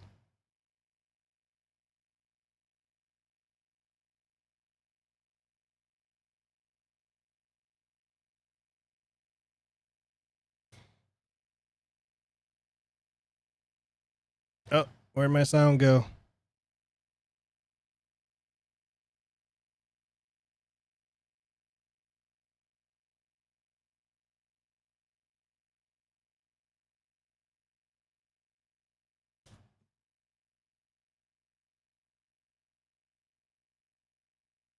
Oh, I lost my sound. So that's been an issue I've been having lately with so this is an issue I've been having with hold on, let me not with it's not the product. This is what I've been having issues with OBS. I don't know if anyone else has been having issues with OBS lately. I've been having a ton of issues with it.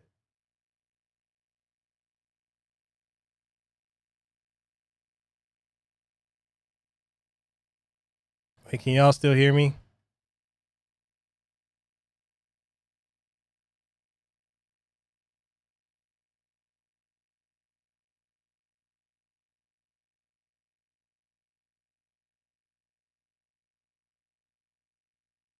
Yeah, so OBS, maybe that's the limit.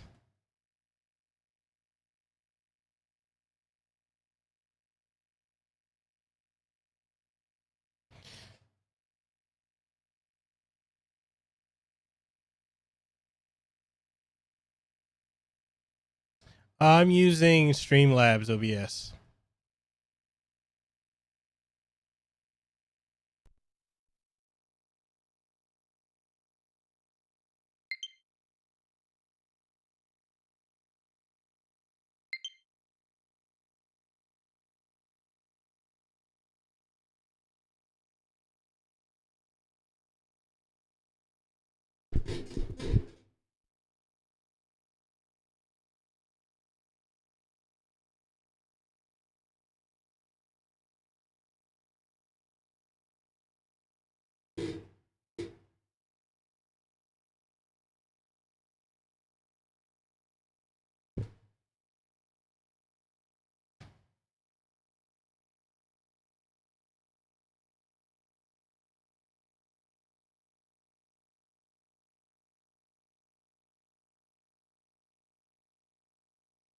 Yeah, so for whatever reason, sometimes it just will have this issue where I'll just lose sound.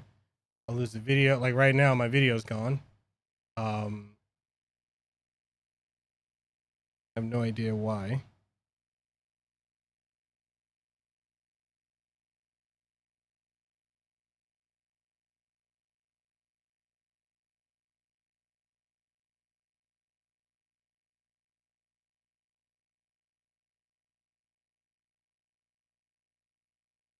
Huh. Well,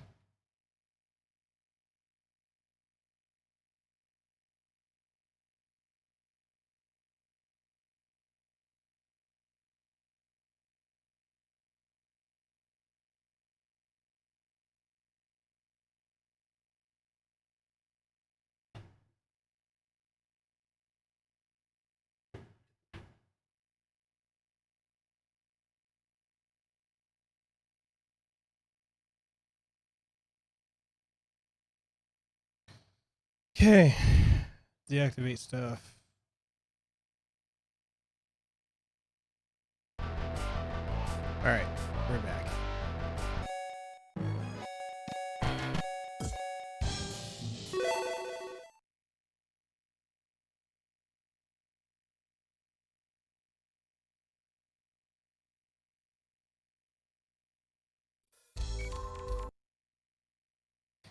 Wow.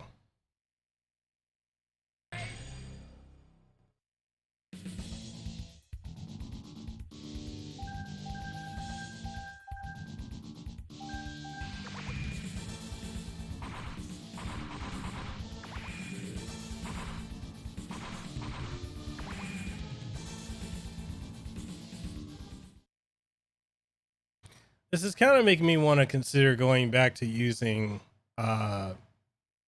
XSplit, but I don't know.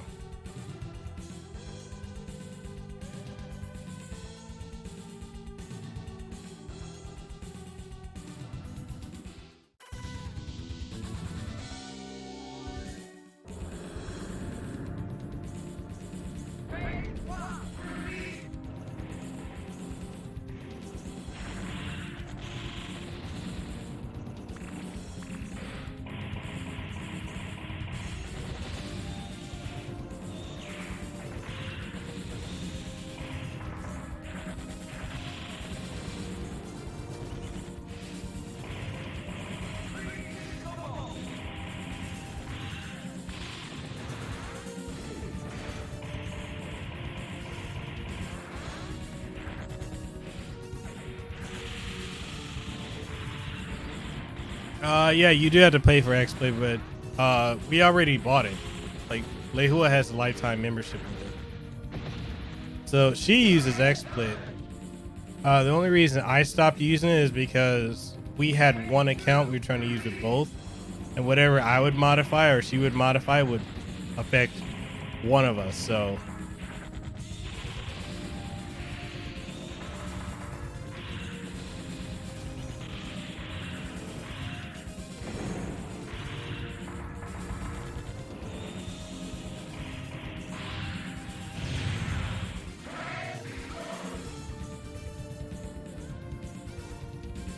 I've never had an issue with XSplit, but it's just the fact that when she, like I said, like if she uses it and if I use it, because we're using one account, it affects, you know, whoever uses it. So if I made a change, it affects her. If she makes a change, it affects me. So we just kind of got to a point where it's like,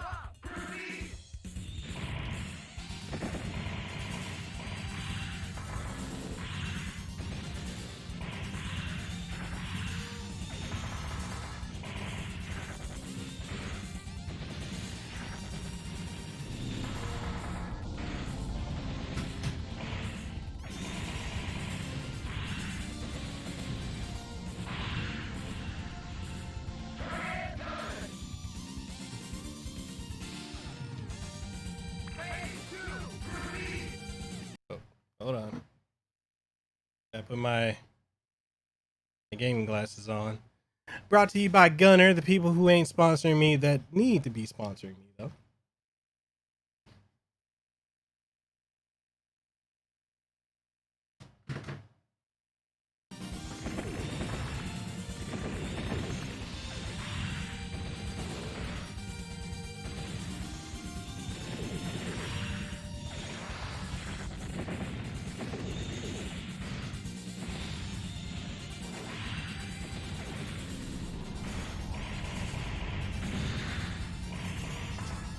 Hey, Lehua. Bro Dragon says hi.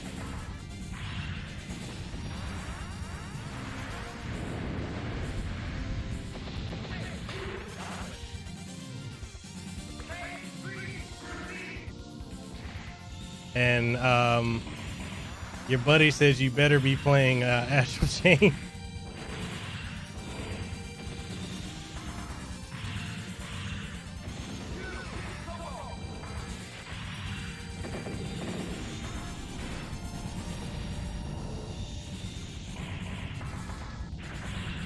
I tried to get her to swear on the Bible Shinmu.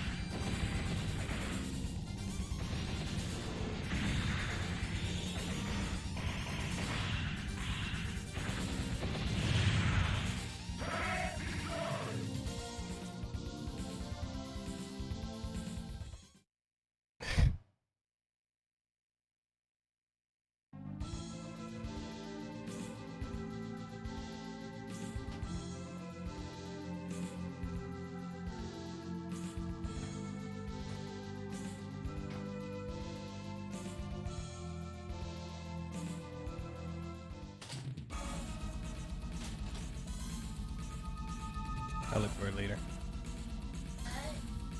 Huh?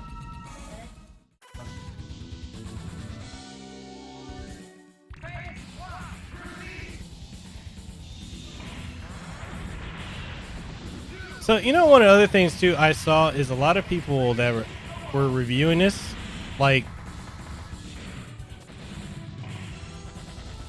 they're not familiar with any of these arcade games, let alone, I feel like, arcade games in general.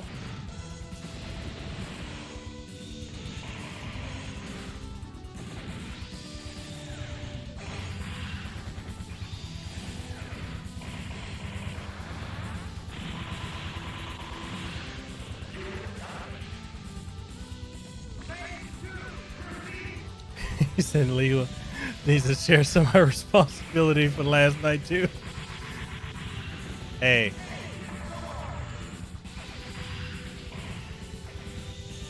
But you know, like, a lot of these reviewers were like I don't understand how you can compare this to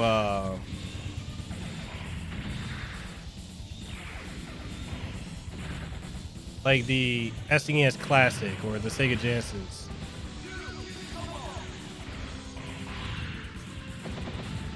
And I saw a lot of that. Like, I think it's Nintendo Life. They compared this to the NES and SNES Classic. And I just thought that was a weird comparison. Because it's like, you're comparing something that is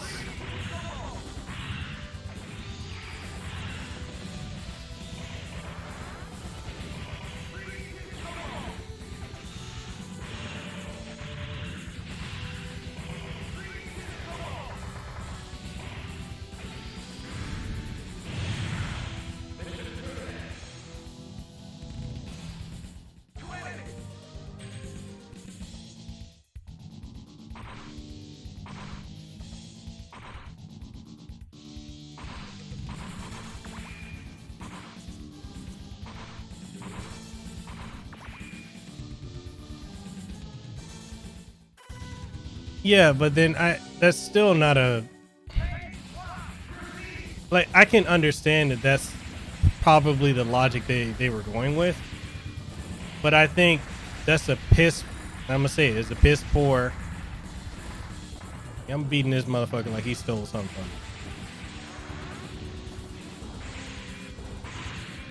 Perfect.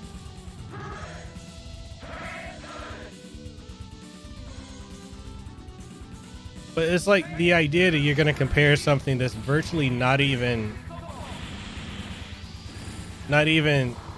in the same vernacular.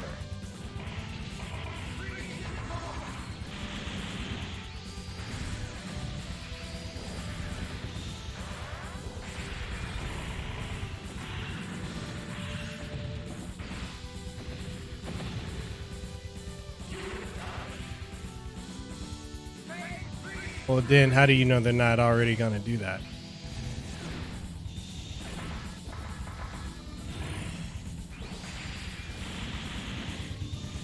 Yeah, so the fact that Nintendo, and look, Nintendo Life, to me, I already don't have a lot of respect for them because I think they are piss poor when it comes to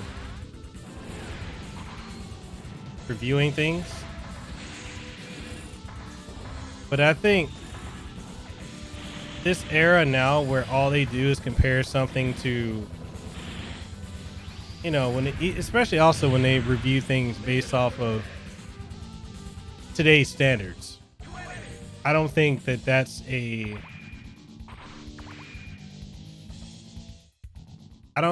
good idea to do that.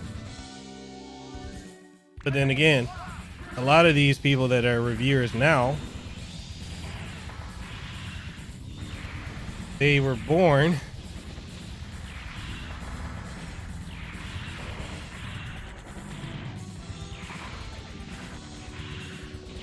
they were born in what, 1998, 99?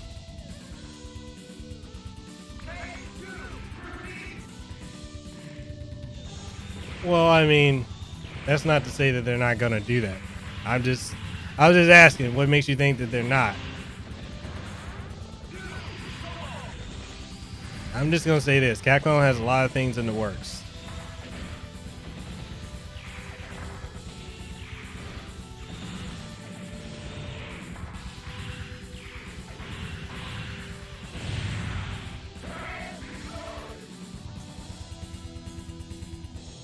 Hey, Miyamoto, the CEO, you know, what do you mean?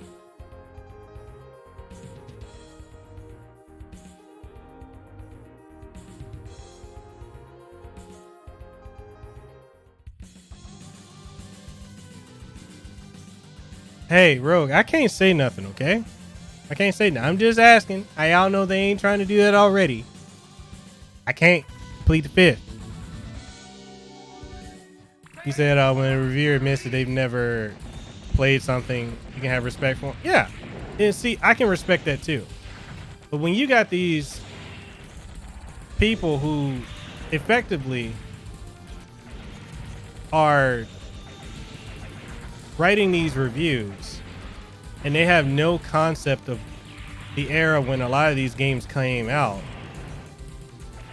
or you get people like Alex from Nintendo Life, who is the face of that company, but he doesn't play hardly any of the games, and then he complains about games being too hard. To me,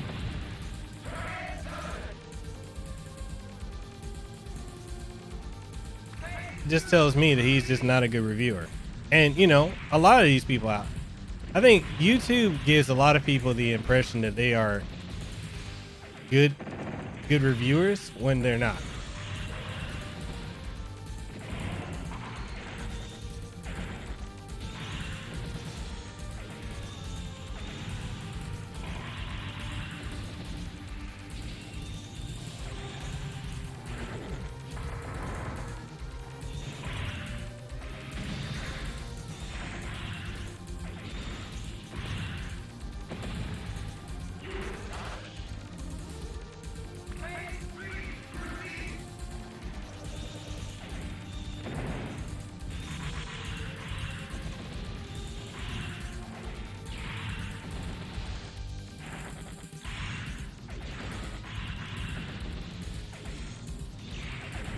Like, case in point, y'all remember the people that were reviewing the whatchamacallit, the Neo Geo Mini, right?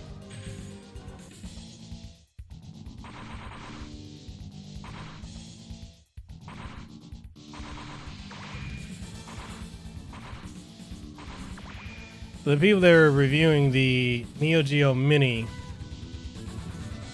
who don't like fighting games and they don't like the games that Neo Geo was putting out to begin with, and just complain like, oh, it's got too many fighting games. Or, you know, when the Neo Geo arcade system came out, they were complaining about the fact that it's got too many fighting games on it.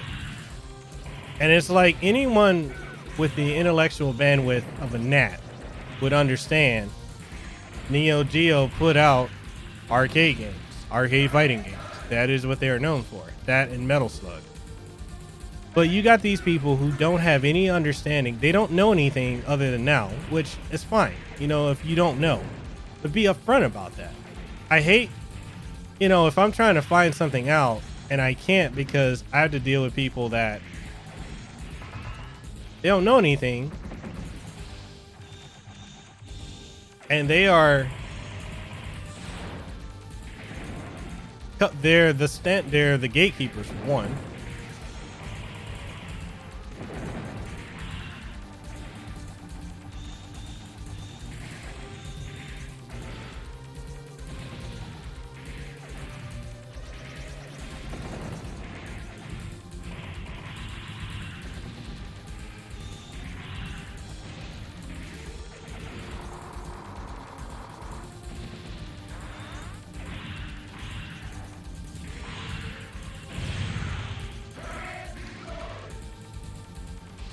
Saying, like you said earlier, it's not that you don't have an opinion, you can't have an opinion on something that isn't your thing, but be aware of the fact and make your audience aware of your personal bias.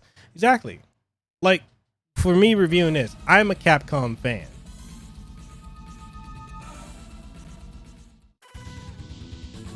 Just, you know, I have a bias towards Capcom. I grew up with it.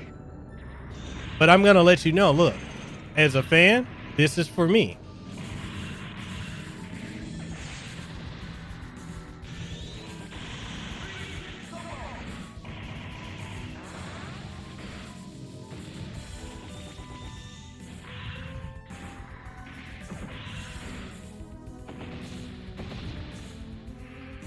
To exclude Neo Geo Battle Coliseum, yeah, most of what they put out, fighting game and shooting based stuff.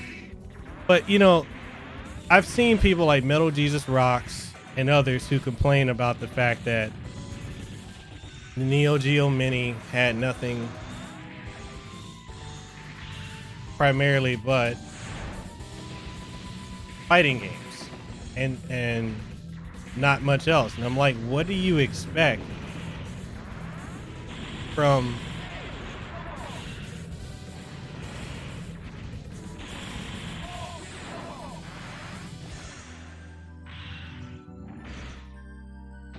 like what do you expect from SNK? And it's just you got, this goes back to what I said. YouTube has made a lot of people who should not be considered authorities on stuff because they really don't know, has made a lot of them authorities on it. And when you're ignorant, I agree. But when you're ignorant on something and you don't want to admit that you're ignorant on it, to me, that's a bit of a problem. How can you inform people when you don't know yourself?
He said most of the fighting games I've seen were those that were good and all. Notice that they try to be good, but yeah.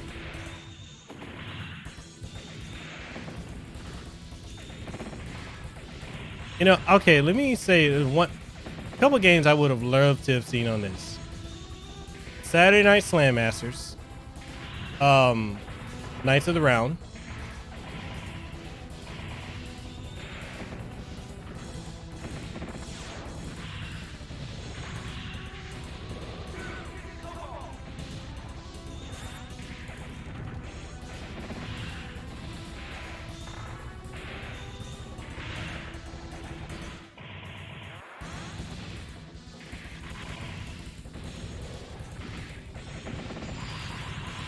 damn it, almost had him. You said I deal with so much of that crap in the beat 'em up community. I can imagine. Spirit Shot, you said I'm happy Mutation Nation, but the controller that they put out in the GMA was piss poor compared to their usual standards. Okay, I'm not gonna argue with you on that. I do agree, but for me to hear YouTubers like Mad Little Pixel and Metal Jesus Rocks, and all these others. Basically, squawk, squawk, squawk, squawk. I'm just a parrot. I'm just a parrot. Squawk, squawk. Each other. Oh, or let me do my mad little pixel impersonation. It just doesn't have the little the clicky sticks. It just doesn't have the clicky sticks.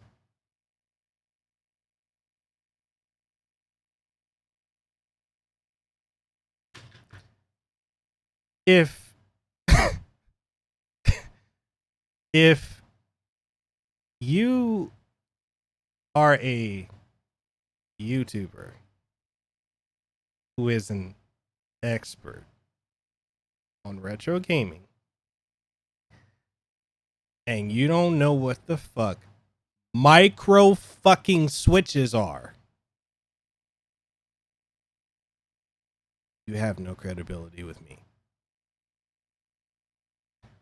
Clicky sticks is what all of these people were saying. Clicky sticks. Not to mention, it didn't have its octagonal gate with its micro switches.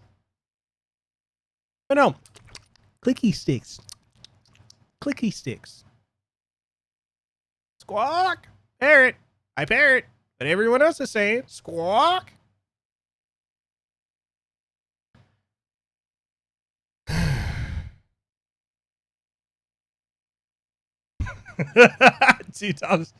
Hey, okay. You know, if you guys are enjoying what you're seeing and you want to support the channel, there's Patreon, there's channel memberships. Y'all can do super chat donations and all that good jazz. It's all available to you. Completely optional though. But it frustrates me when I see so many ignorant content creators misinforming masses of people. And just think about it. One content creator like them can have anywhere from 70,000 to 600,000 to 1,000,000 or more subscribers, fans, followers, and can misinform that many people who are sheep, I'm just saying. I think if you're going to be reviewing products, it is okay to say if something is bad. If it's a bad product, it's a bad product. But you can respectfully have some journalistic integrity to say something isn't good in a respectful way and give constructive, God damn it, I almost had a conniption right there. You can give constructive criticism and feedback to the people that create this stuff so that they know going forward. You can have a dialogue. What these YouTubers don't tell you is when we get these products, we have a one-to-one direct connection with these people to tell them what works, what doesn't work, what needs to be fixed. And when I see people throw up these videos, these piss poor, half-ass, backwater, country bumpkin ass bumfuck videos with no substance, just so they can hit 10 minutes and throw in as many ads so they can get that ad revenue. I hate it. They're doing a disservice to the consumer who is looking for a legitimate answer as to if this product is for them. It pisses me off. It really does. Because I bust my ass. I bust my ass. What are you laughing at? Not you. Okay. If I tell you something, anyway. I bust my ass to provide as much information. You said, tell us how you really feel. You want me to tell you how I really feel? I feel some goddamn kind of way. Fuck Copper. I run from the popo. Anyway, I bust my ass, man. I really, I go out of my way, and Lehua can tell you, Fabian can tell you, Spirit Shot can tell you. Sometimes doing this content creation, especially now that I've transitioned to doing this full time, I barely sleep. My depression has just gone all the fucking way up because I'm stressing out trying to give the best reviews and content that I can. And when I put out content and I get 30, 40, 50, 60 views, best believe that shit depresses the fuck out of me. But when I see people out there, Mad Little Pixel, Metal Jesus Rocks, RGT85, any of these other numbfucks out there putting out these videos with no information, just so they can hit the 10-minute mark and throw in 15 fucking ads and bash something because negativity draws views. And they can put up a video and in 1 hour, they get in 1 hour what it may take me a year to get on one fucking video.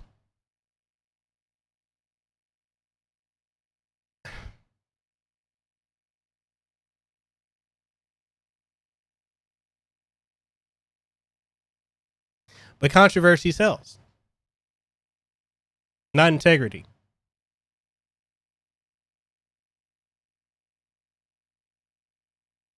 And as someone who cares about having integrity when it comes to making content and informing my audience, I mean, hell, you look at the comment section of my videos and people have a question, I actually go and try to find the answer for them. I don't do what these bigger YouTubers do and just not respond.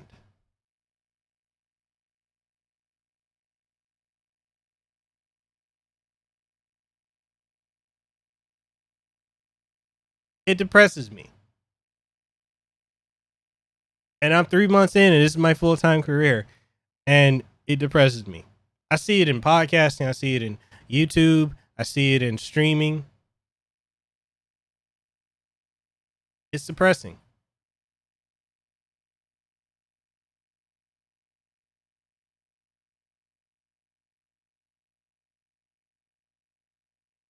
You said that, but that's why you can work with so many people. They can't.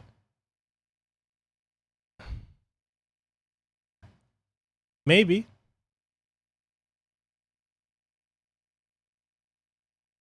Yeah, what's up, Donnie? I mean, maybe so. Maybe so.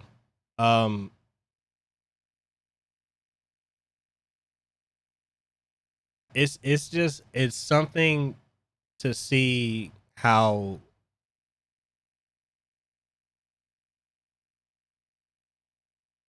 cliquish a lot of this is.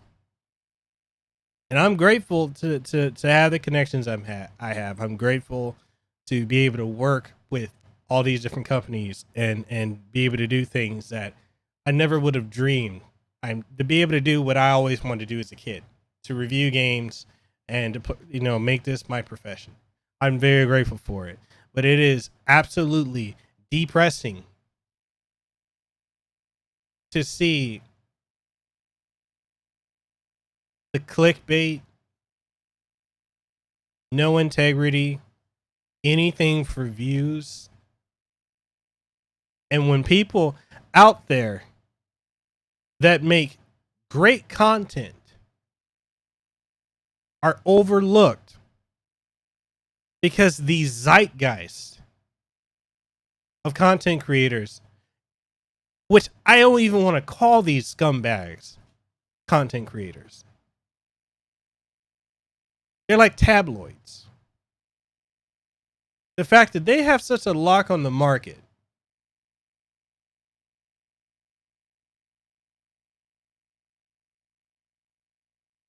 It's depressing.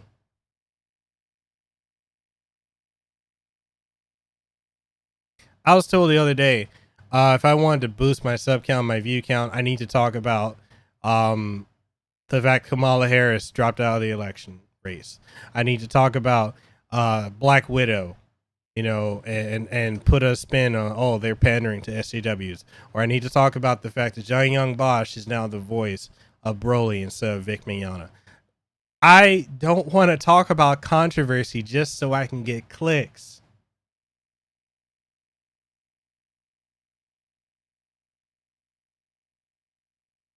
But that's what works.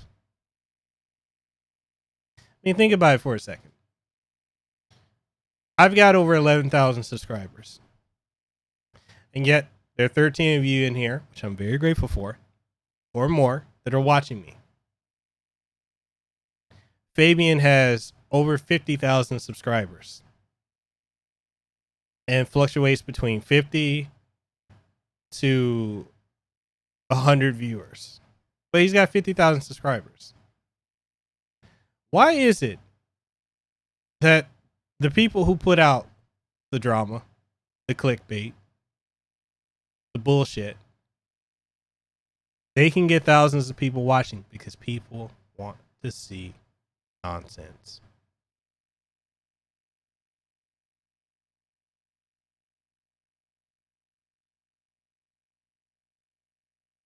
Yeah, it's a distraction. People are obsessed with negativity. And it breaks my it does. It depresses me, it breaks my heart to see, like, cuz some days I even wonder if I should keep doing this.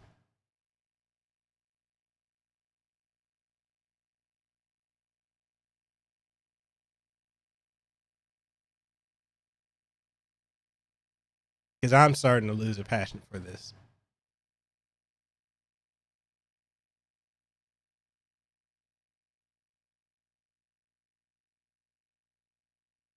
So,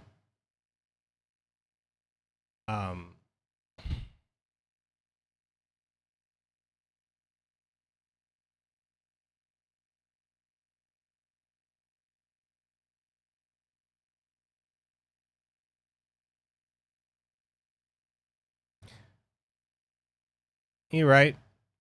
I did tell you that. And you do have to put out the content because you enjoy it.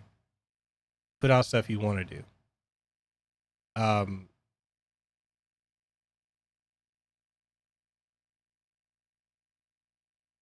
And I do things like a lot of this, everything that I'm doing, it is because I genuinely enjoy it. It's just, it takes a toll when you see that people really don't care.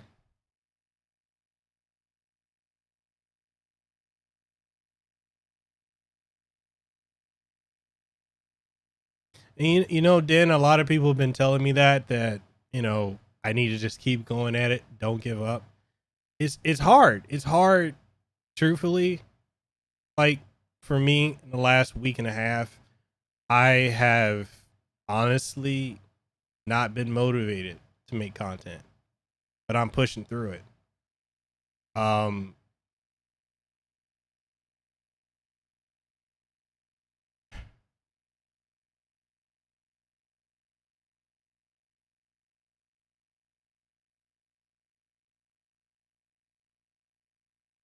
I'm sitting on things I need to be working on that I genuinely am excited for, but then, like,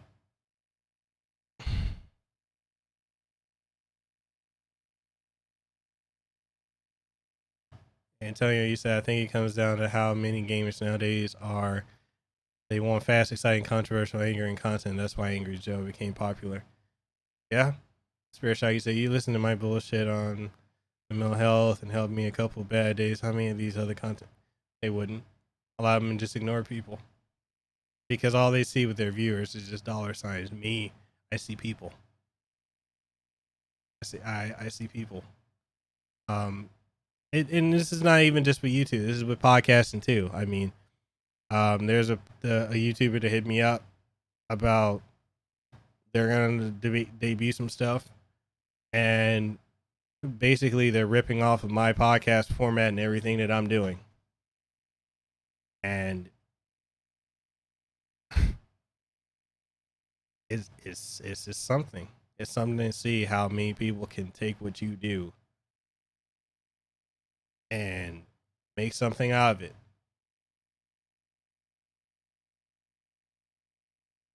Chosen, you said, dude, you different from the others. But I just try to be me.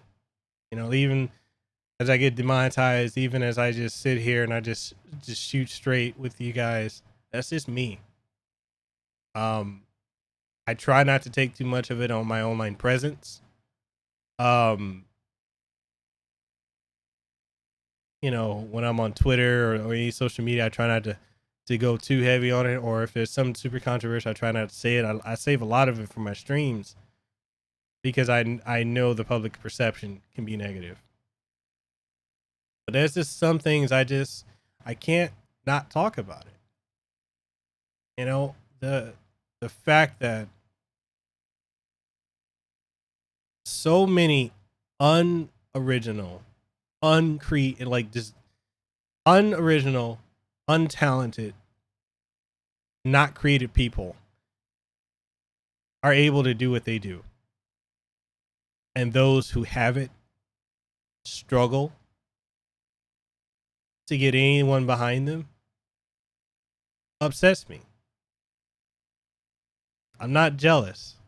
It upsets me. He said, I feel that I'm in the same boat currently. Everything happened. And we haven't talked in a hot minute. And we got to talk.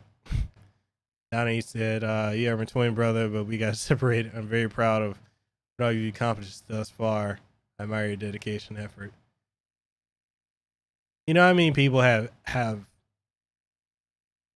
and I know a lot of you who are coming in, you probably came to see me stream, which I will get back to streaming. A lot of people have told me how crazy I am for going full time with this, for pursuing this as a career.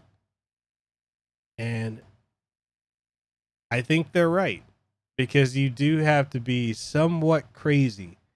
You got to be some type of deranged, unhinged motherfucker to actually think you're going to make it. And I'm a little bit crazy, as you guys can tell. And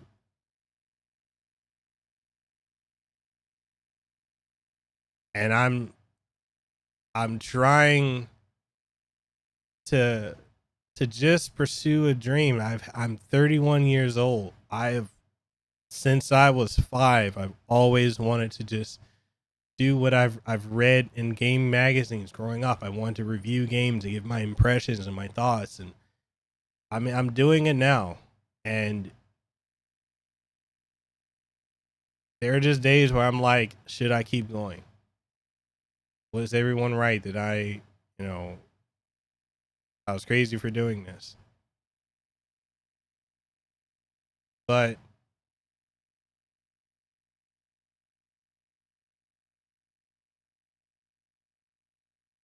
I had to know. I was working a job I hated. A job that was just driving me to the point where I'm falling asleep at the wheel. I could have died driving home many times because I'm passing out with the hours I was working. Or, all the other stuff. And I had to know, was that it? Because so many people, they tell you that you gotta get a good education, get a good job, and then that's it. Have kids, your life's over. It's not about you. Your life ends. I had to know, what can I do? What can I achieve? And I'm never going to know that if I'm playing it safe. So I took a chance. It's been costly. I'm losing hair on my head. I'm balding. I've got bald spots. I've got hair falling out. From stress, from lack of sleep, from not taking care of myself. But I've got a year to either make it or not. And if I don't make it the way that I envision making it, I can go back to what I was doing before. And I will never bitch again.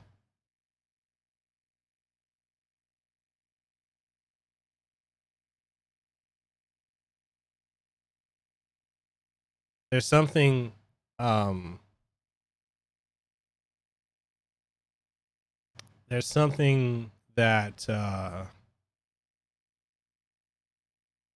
Gary Vaynerchuk or Gary V said.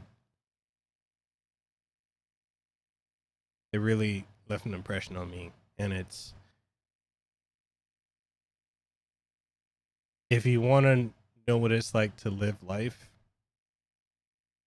go to an old folks home. Go sit with someone that's old, that's on the verge of dying, and just listen to them talk. And they will tell you everything that they wish they had done, or that they regret not doing. And working in a hospital, I got to do that. And to think there's so many people that are on their deathbed that wish they had done things in their life and will never have the opportunity to do it before they leave this world. It terrifies me.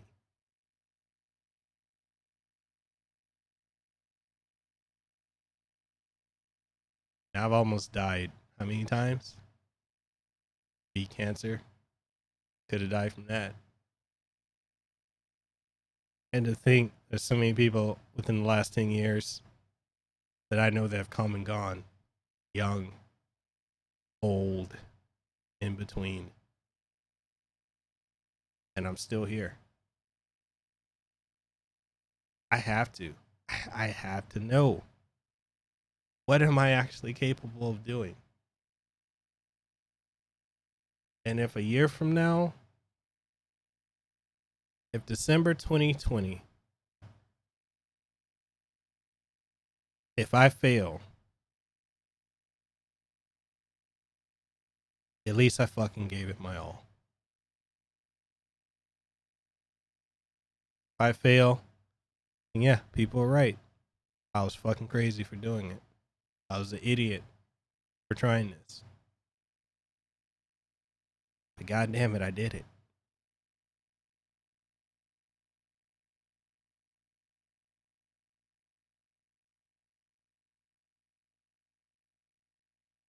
There's a fine difference between living and existing.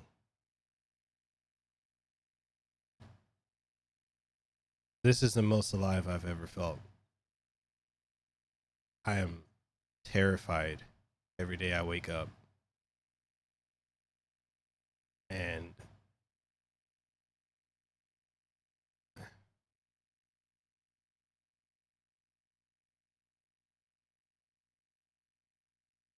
that fear, some days it cripples me. Some days it pushes me to do things I never would have done before. But at least I'm not a cog in the wheel.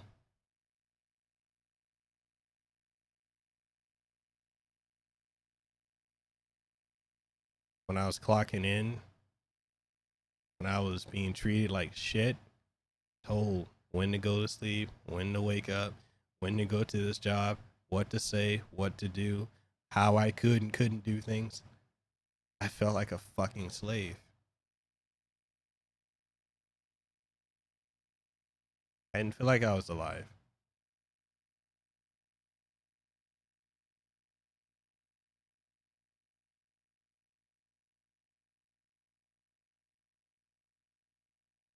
Granted, I feel crazy for doing this, but I feel alive.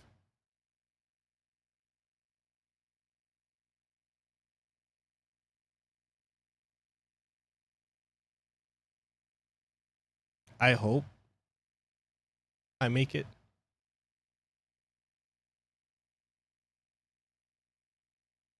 And I don't have a backup plan.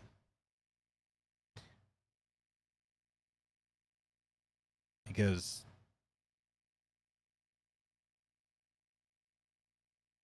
my logic is, if I don't make it, I gotta make it. I look at the things I've done. I built a brand. I built a podcast. I built these networks. I've got to go to conventions. People I grew up a fan of, I'm now friends with. I have them on speed dial. I can call them, text them. I've done things that people told me I could never do. I've done the impossible. The limits that others set on me. And I've exceeded limits that even I put on myself. So I hope I make it. But on the same token, I don't have any choice but to fucking make it.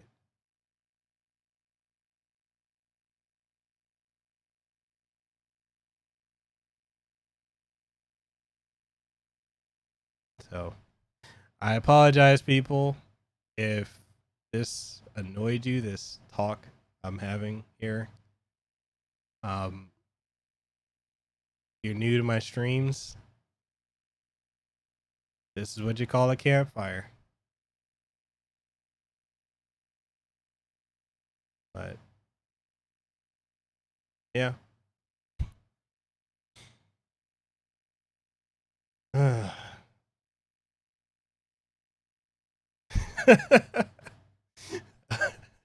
I'm cutting me just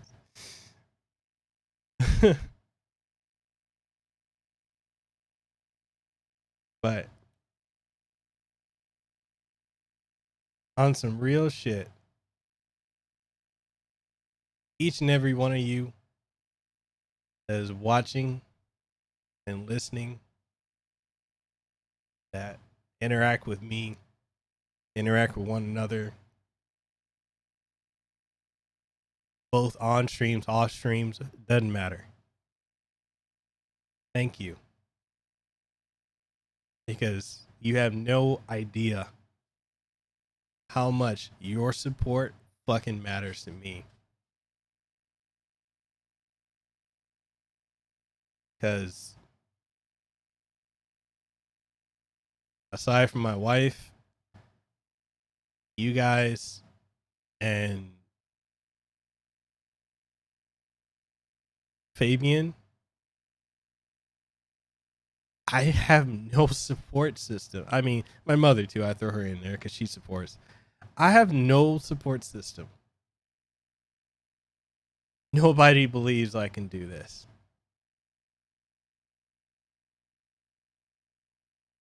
So, thank you guys. You fucking rock. I love you guys.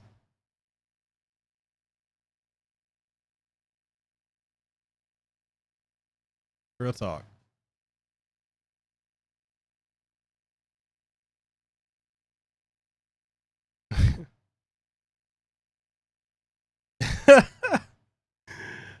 Yo, what's up, Dan?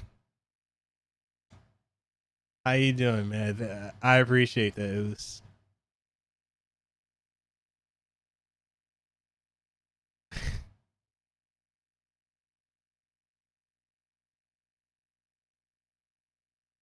No, I mean that though. Love you guys. I really do. And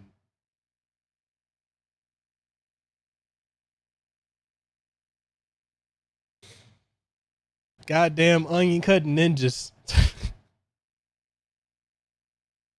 Oh.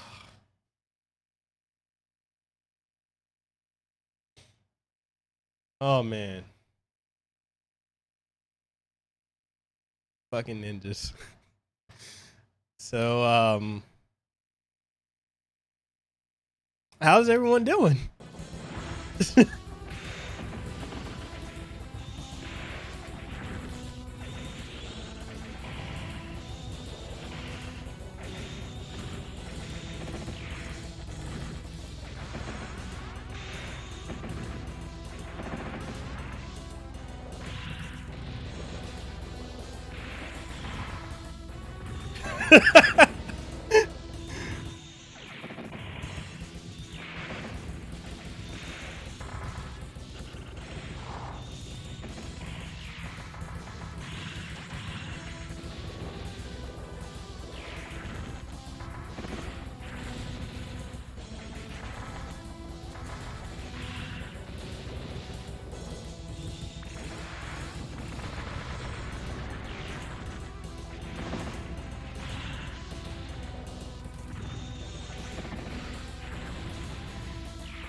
So I recently saw a old picture of my dad in Hawaii and somewhere in the 70s. Bruh. Guaranteed. I need to meet all you guys. Like, for real. Like,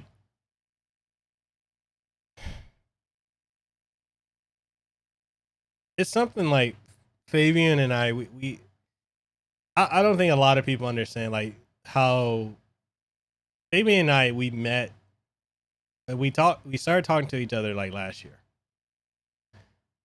and we met this year at E3. And since E3, like Lehua can tell you, Fabian's wife, Mama Thumb can tell you, we talk every fucking day. Like, Fabian is my best friend.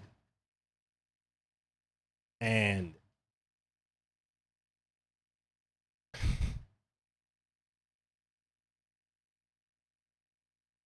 I don't even have anyone in Hawaii. I don't hang out with nobody. Most folks in Hawaii just don't understand what I'm doing.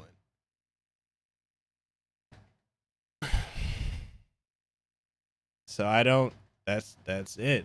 Between him, you guys, that's it. That's my social interaction.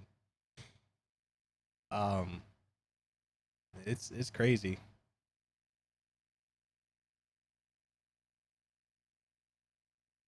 Gotta get a beer and a tissue. I appreciate that, Donnie. Antonio, Dan, you said I got work soon, but I'm sticking it out anyway. Q onions. Oh man, Spirit Strikes and my eyes are leaking. What is this unknown phenomenon? I don't know, man. I don't know what it is. Just so I can tell my dad I was there too. Hey, you know what? You know what? One day, man, it's gonna happen. And I hope everything's good with you. And I know we talk offline, and I hope my prayers and faith are with you that everything in your life is going. And that's for every one of y'all. That whatever you're trying to do, and I just want to say this: anything any of you is trying to do, you will be successful in it. But you gotta believe it. You gotta believe it. Against, not trying to get biblical or spiritual or anything like that, because I don't know what everyone's take on that is, but what you see is temporary. I'm gonna give you an example.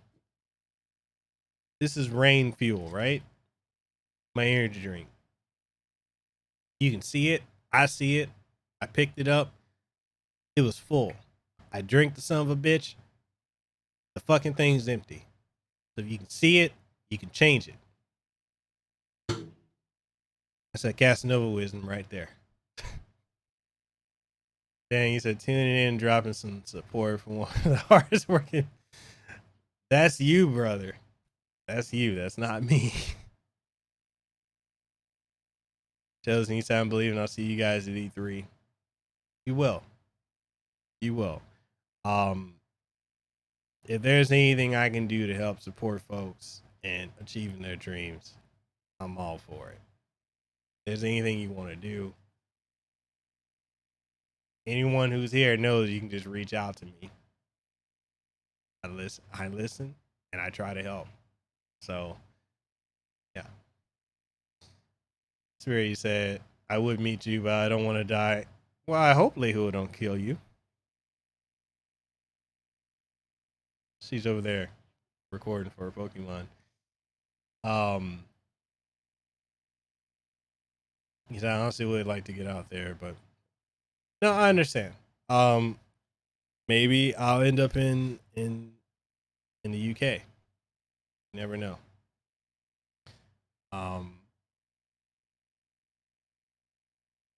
You just never know. But I've got faith in myself and in you all. So.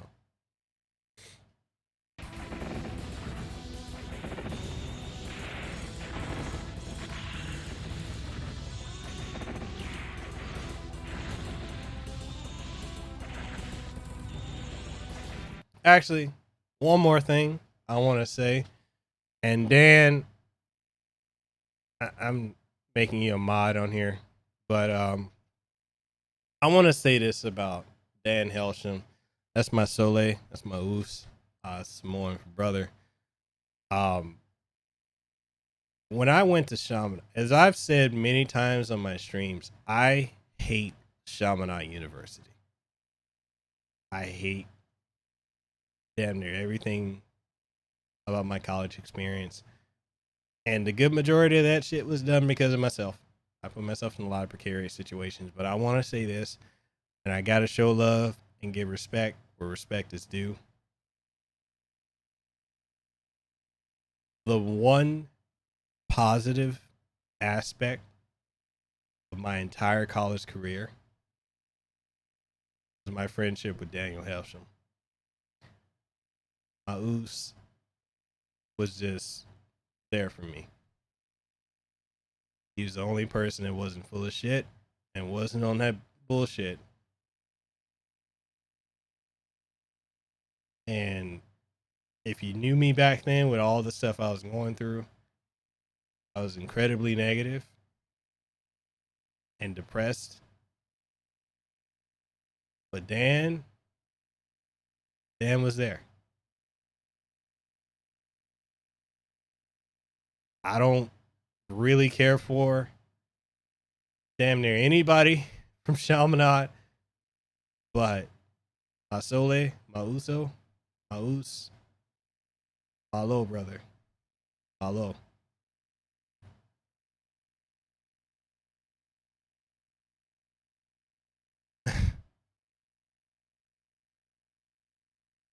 Bro, you inspired me.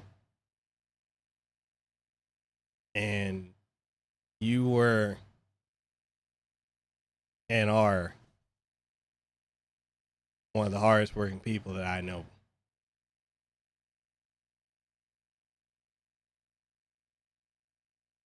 Legendary Try Hard. Yes, for me. It was very cliquish. And it was a very small Catholic university. There's a lot of rumors that always went around. And if you weren't part of the in crowd,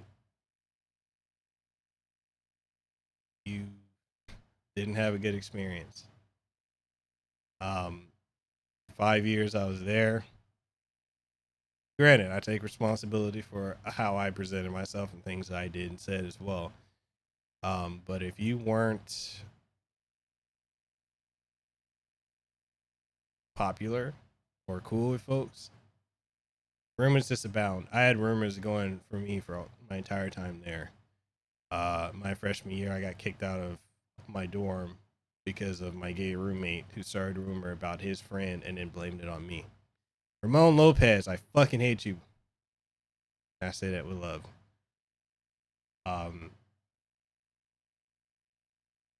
Yeah. I hated Chaminade. I still hate it. I hated the dean. and all the shit she put me through. Yeah, nothing nice to say about Chaminade other than the fact my Meluso Dan was there. He was there for me. He's the only person that was there for me.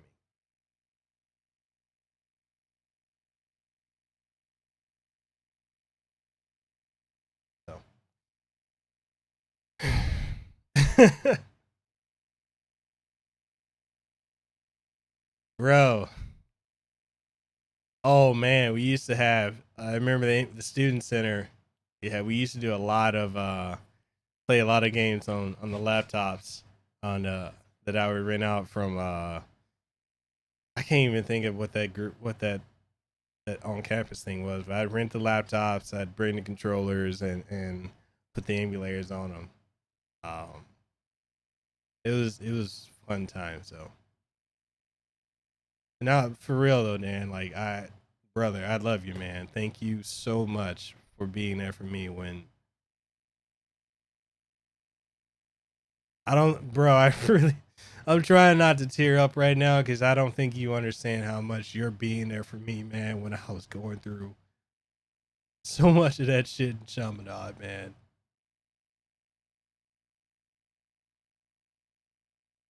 Honestly, bro, if it wasn't for you being there for me, all the people that picked on me and all the shit I went through, man.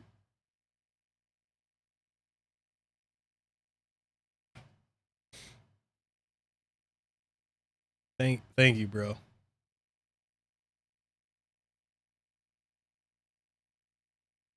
College was that was hell for me. And I own up to my mistakes that I made when I was there.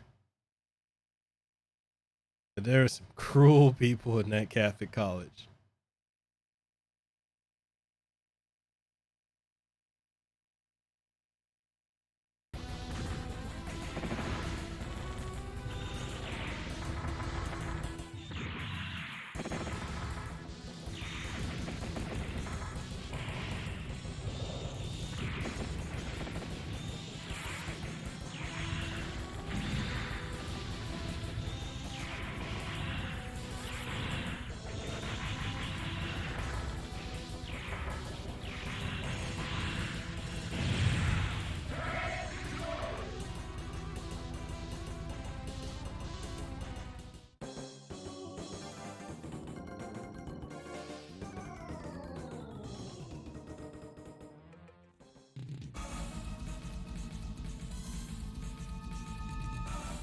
Man, this is only supposed to be like an hour stream, and we on hour number 3 now. Are y'all tired of me and all this rant, this campfire rambling and all that?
I know you good. I went through all school picked on.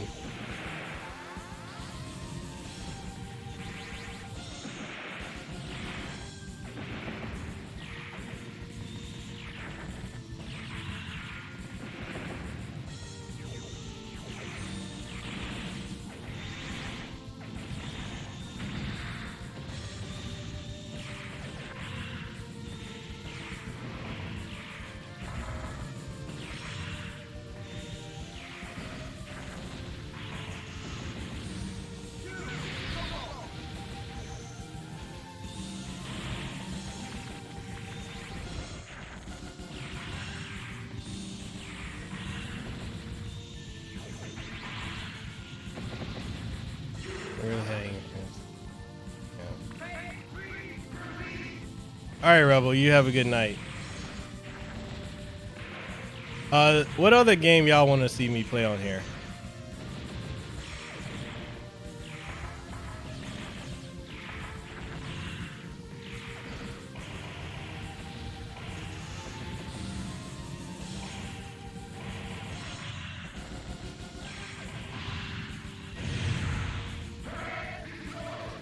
He said, I see this as a stream of culture.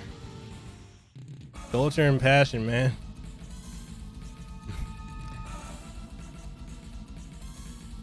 Yo, Spirit Shock? Fuck Ghouls and Ghosts. I will play Strider before I will play that.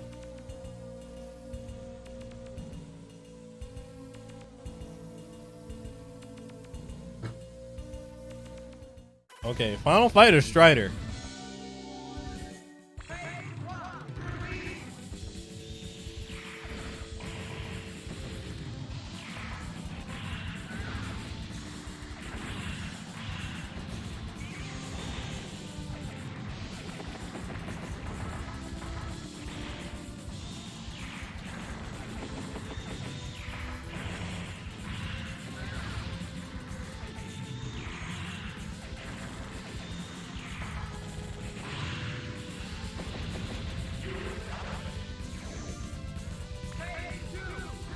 I'm not playing Ghouls and Ghosts. Fuck that game. Ghouls and Ghosts is for me what Spikes and Fleetman are for Fabian. Yo, this is some bullshit.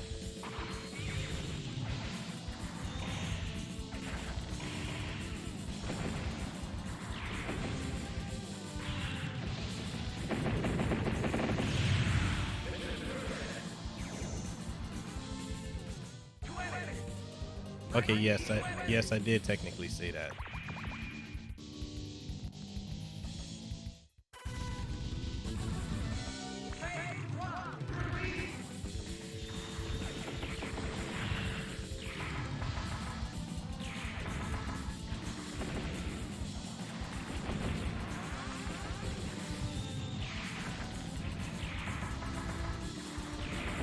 Yo, can you stop with your block happy ass?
Are you serious?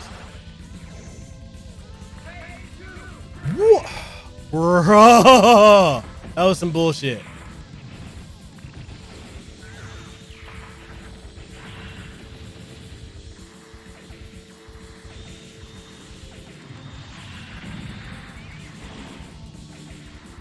Oh my God.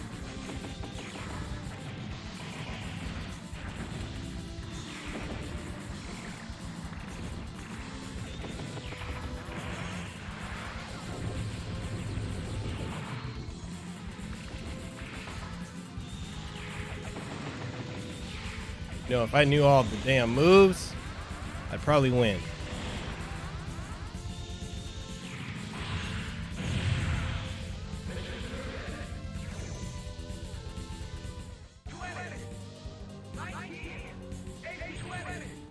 Oh yeah, I've seen the I've seen that.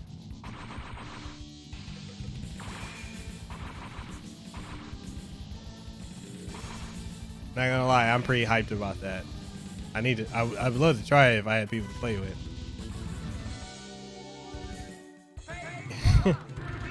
He said, why do you feel like you get more out of these streams? I don't know. Maybe. I've had some people tell me that before, and I'm like, well, I mean, you know, so long as it helps.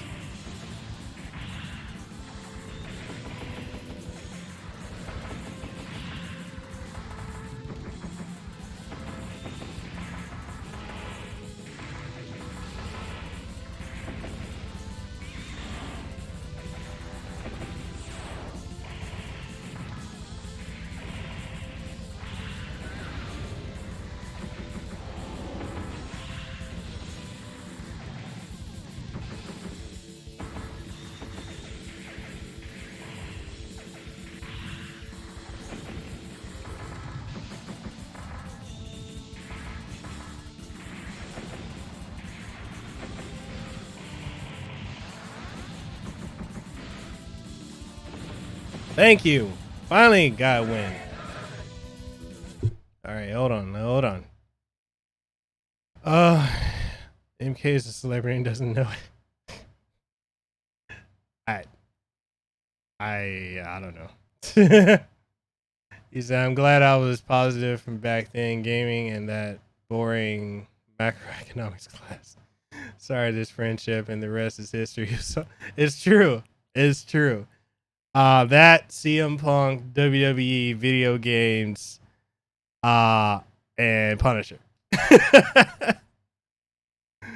He said, when all else fails in life, bring a bigger drill to the fight. That's all I'm saying. That's how I'm gonna beat this damn game.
Man, this boss does stupid amounts of damage.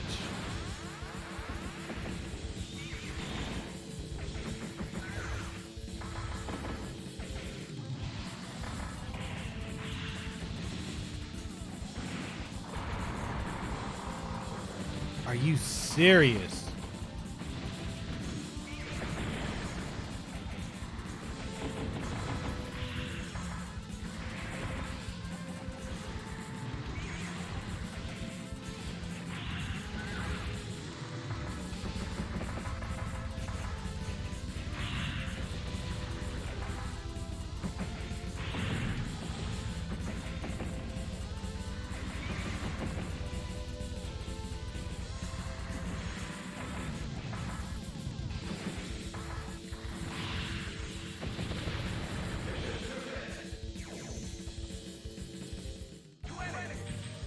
I'm gonna try this one more time, and if I don't win,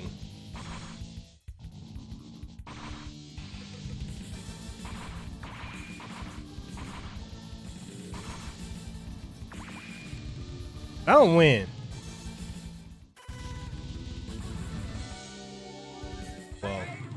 we're going to something else.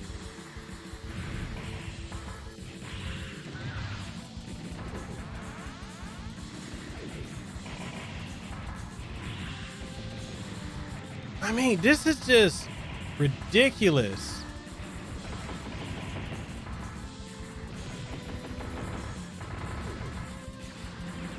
Motherfuckers block. What am I playing? SNK?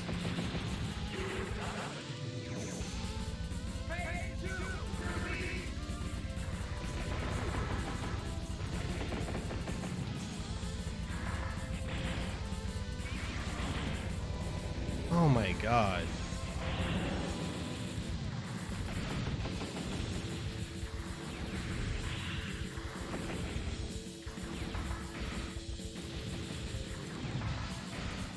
Yes, I'ma cheese you with bullshit just like you're cheesing me with bullshit. Oh, fuck no.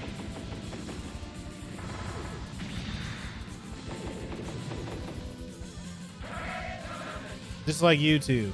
You gotta win by doing some bullshit stuff.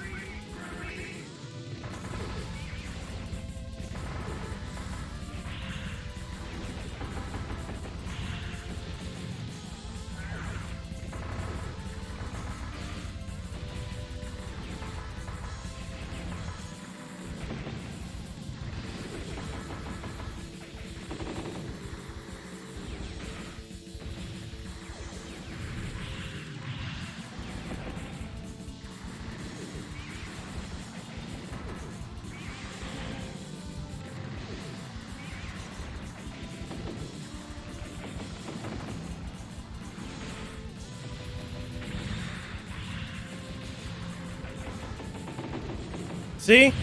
Win by bullshit. Yeah.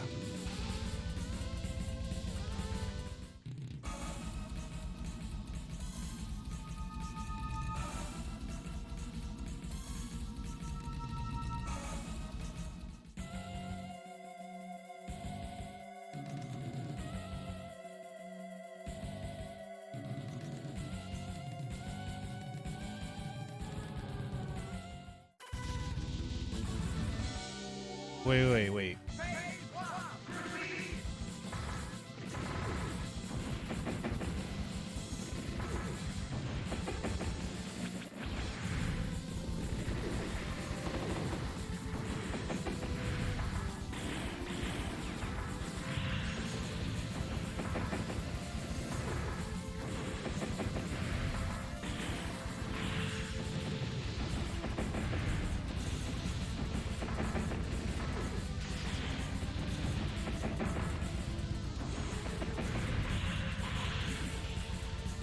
Man.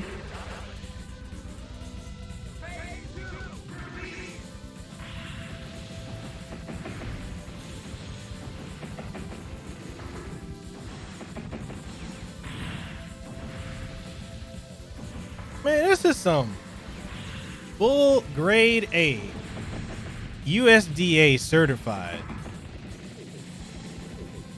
bullshit. Can't even get in on dude.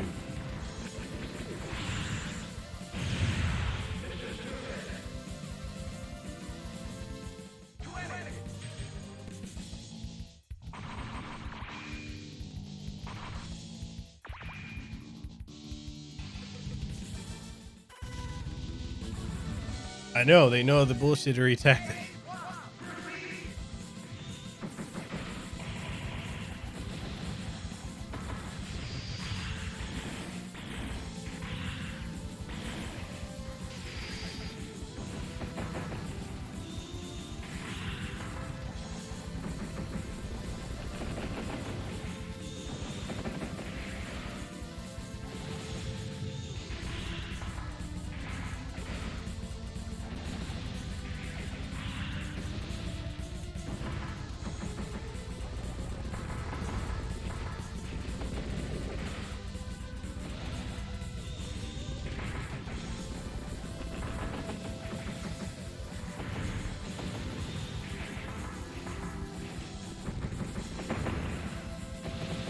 But I know the art of bullshit as well. Donnie, you pick Strider. All right, we can do Strider next.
That was some bullshit.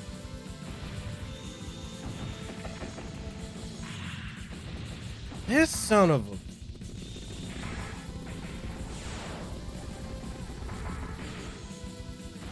This son of a bitch on some bullshit.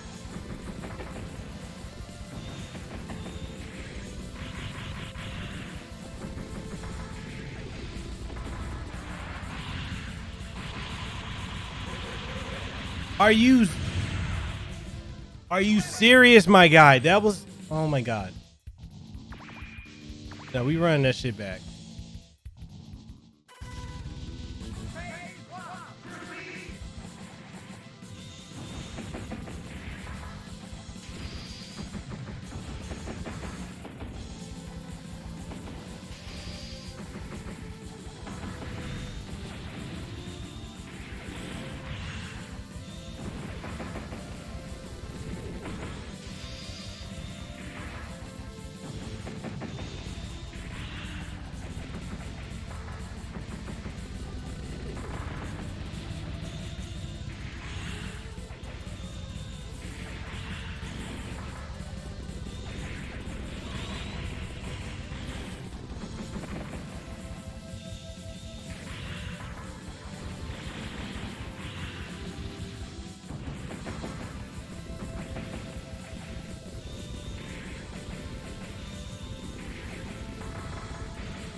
Oh, God.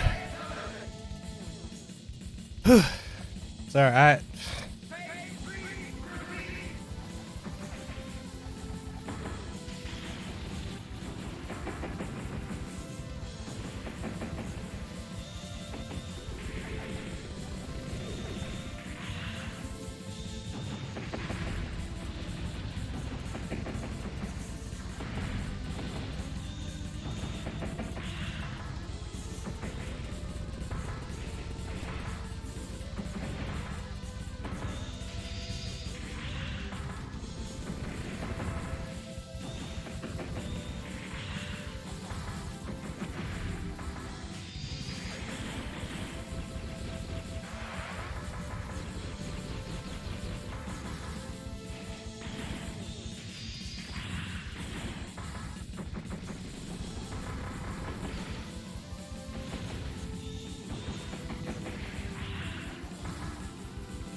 Oh!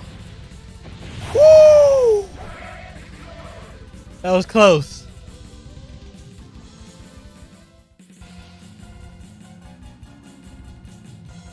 Oh, God.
All right.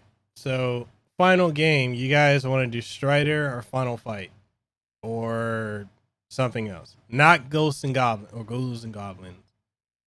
The final game, and then we'll call it a stream.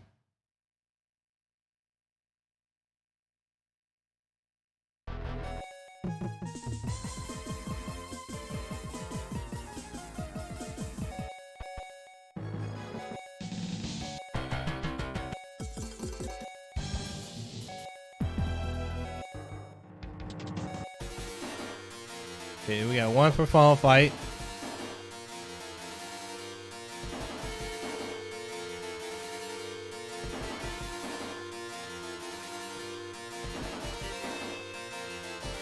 One for Strider.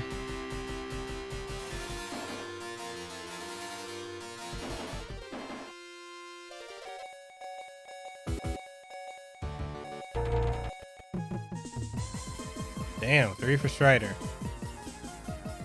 All right. Any other votes?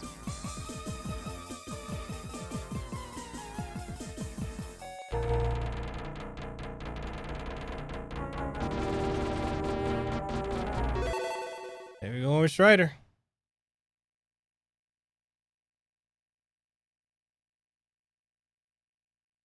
No, fuck you in that.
Yeah, I did. This is only supposed to have been like half an hour.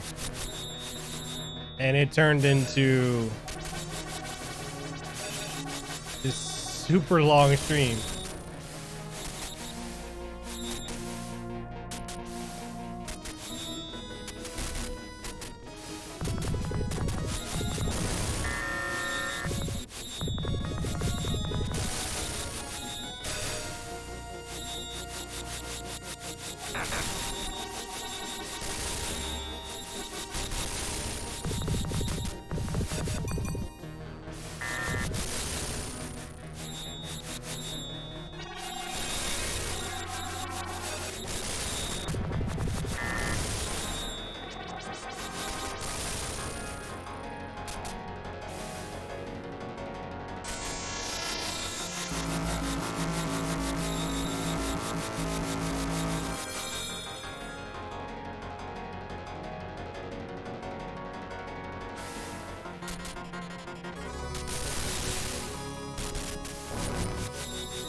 Yeah, this it kept morphing.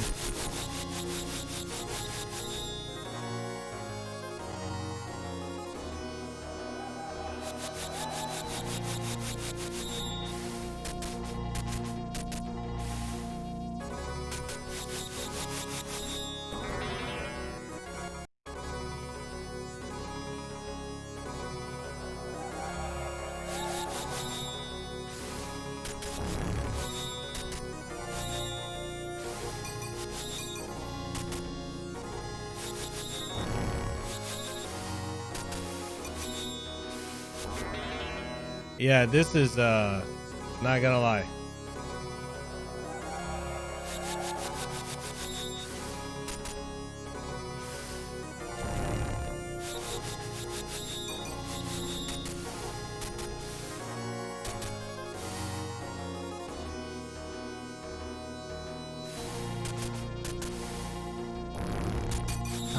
God.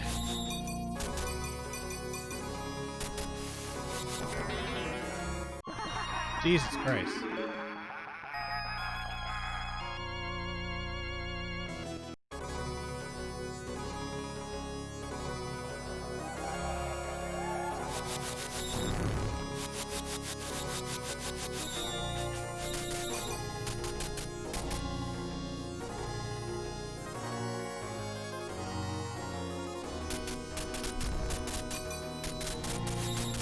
Ugh.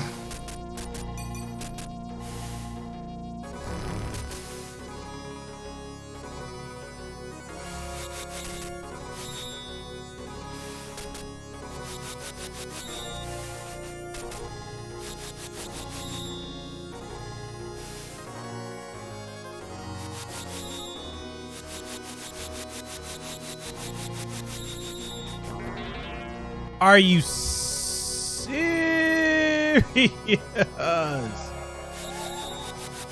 Oh, yes, I have. I own it.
No fucking telltales. God. Old school gaming ass best.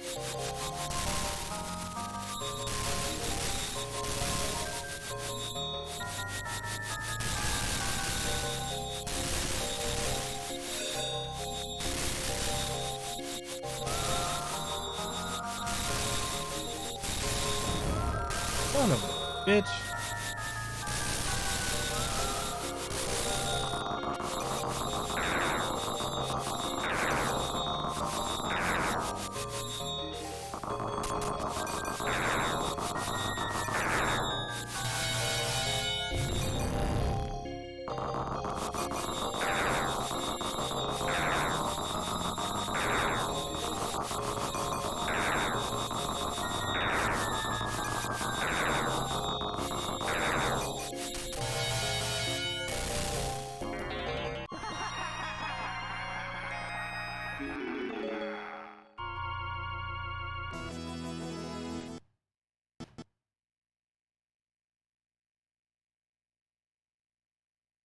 So we're gonna end the stream with a little Final Fight, and then we're gonna call it a night. Yeah. Yep. Yep. Yep. Yep. Yep. Yep. That's what we're gonna do.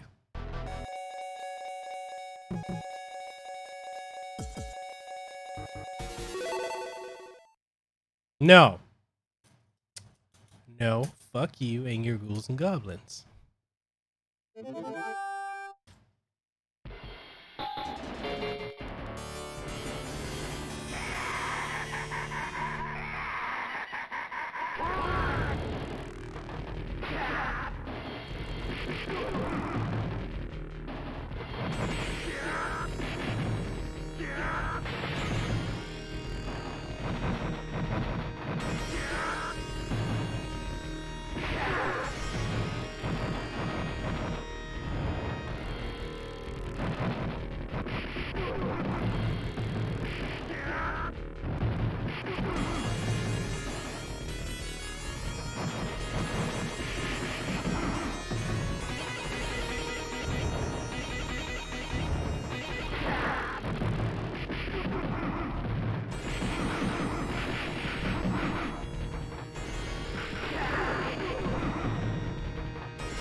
Criminal upper. I forgot what he calls it now. Criminal Punisher. That's what it's called now.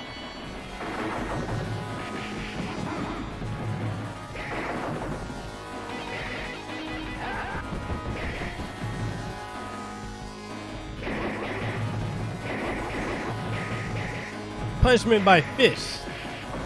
Not a by policy, is it?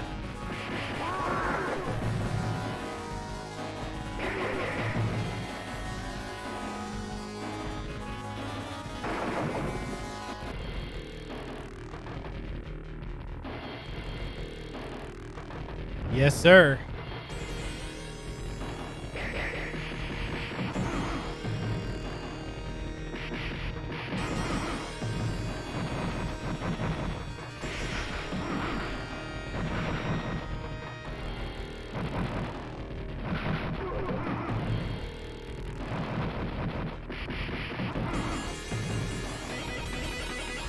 Cody is my main.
Oh, by Hagar.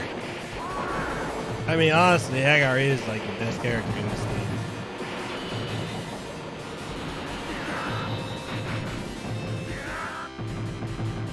I think it's funny how Cody is 5'9" in this game, but as of Street Fighter Alpha 3 and what is it, Street Fighter 4 and 5, he's 6'1" or 6'2".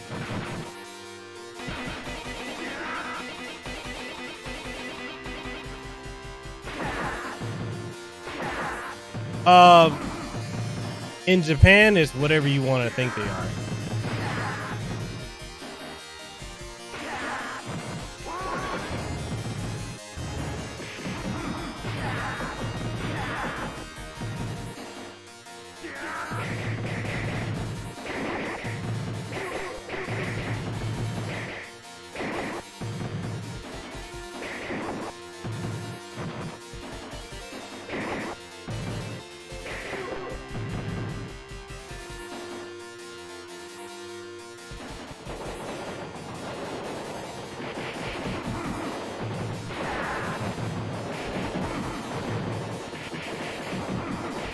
Was it?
All right, man. Thank you. Thank you for coming through.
Not that I'm frustrated, but I want to try one last game. I know, like the stream keeps going. Let's see.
pups.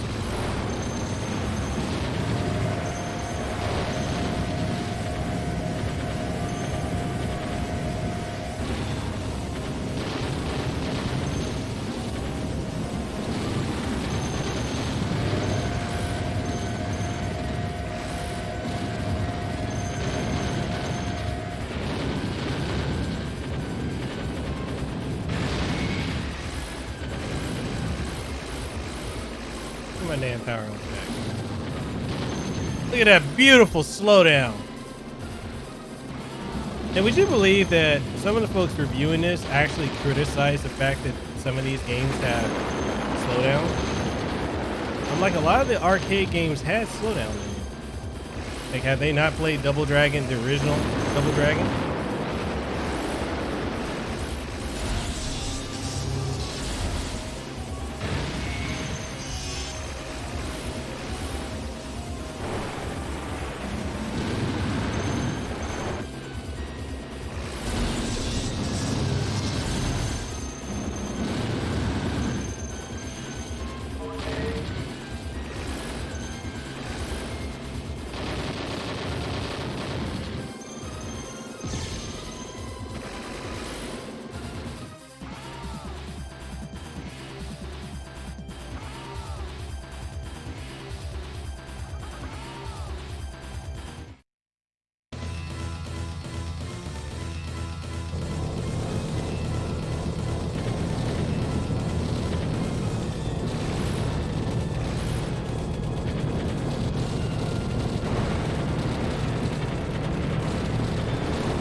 Wrecking your shit.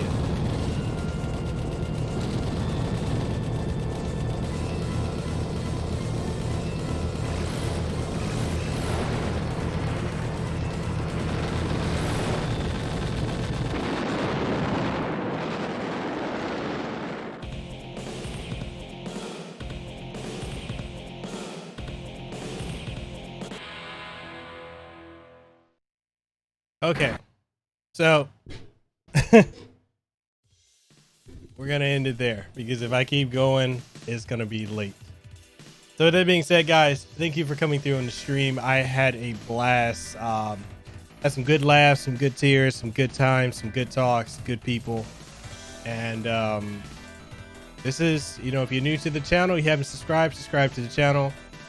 Hit the like button if you enjoyed the stream. This is what you get. You come to my channel, you get real people, real talks, real shit, spiked dildos and all. But with that being said, thank you all for coming through. Rogue Dragon, Spirit Shock, Antonio almost said Banderas, Barbosa, Donnie Brown, thank you for coming through. Den Avery. Where did she go? She was in here earlier. Goddess Shadow, Dan Helsham. I'm trying to just make sure I got everybody. Eternal Saber Gaming, and more. All of you guys, thank you all for coming through. Chosen Rebel, and yeah, fuck you and your ghouls and ghosts. With that being said, if you guys want to help support the channel, if there's anything you want to do as far as helping me with more content, we got super chats, we got channel memberships, we got Patreon. So when it comes to that, some of the benefits you get if you are a Patreon or channel member, when it comes to podcasts, different guests, celebrities, game developers, you have early access to that. If you want to help, like, come up with questions, you want to be featured and have like you want to be on the stream with one of them, ask a question, whatever, you can do that. If you're a content creator looking for help, trying to get connections in the game industry, or you need some, you know, guidance as to how to hone and fine tune your brand, your channel, and all that, or whatever you're doing, podcast, whatever. There's a tier on my Patreon for that. I'll help out with that. But generally, anything you guys put into the channel, like any financial help, actually goes back into the channel. So, then same here. Whatever I get, I put it into the channel for you guys to make quality content. So if it's something you guys think is worth supporting, then hey, those are your options. But other than that, content's always free. I love when you guys come through. I didn't expect the stream to be that good tonight because I started so late, but I'm grateful for all of you for coming through. I'm grateful for the talks. And with that being said, I'll catch y'all on the next one. I'll be on Fabian's stream today. We're going to be doing Gears of War 3 on insane difficulty. So, yeah. That being said, deuces, wow, too sweet, be the elite. And I'll catch you on the next one.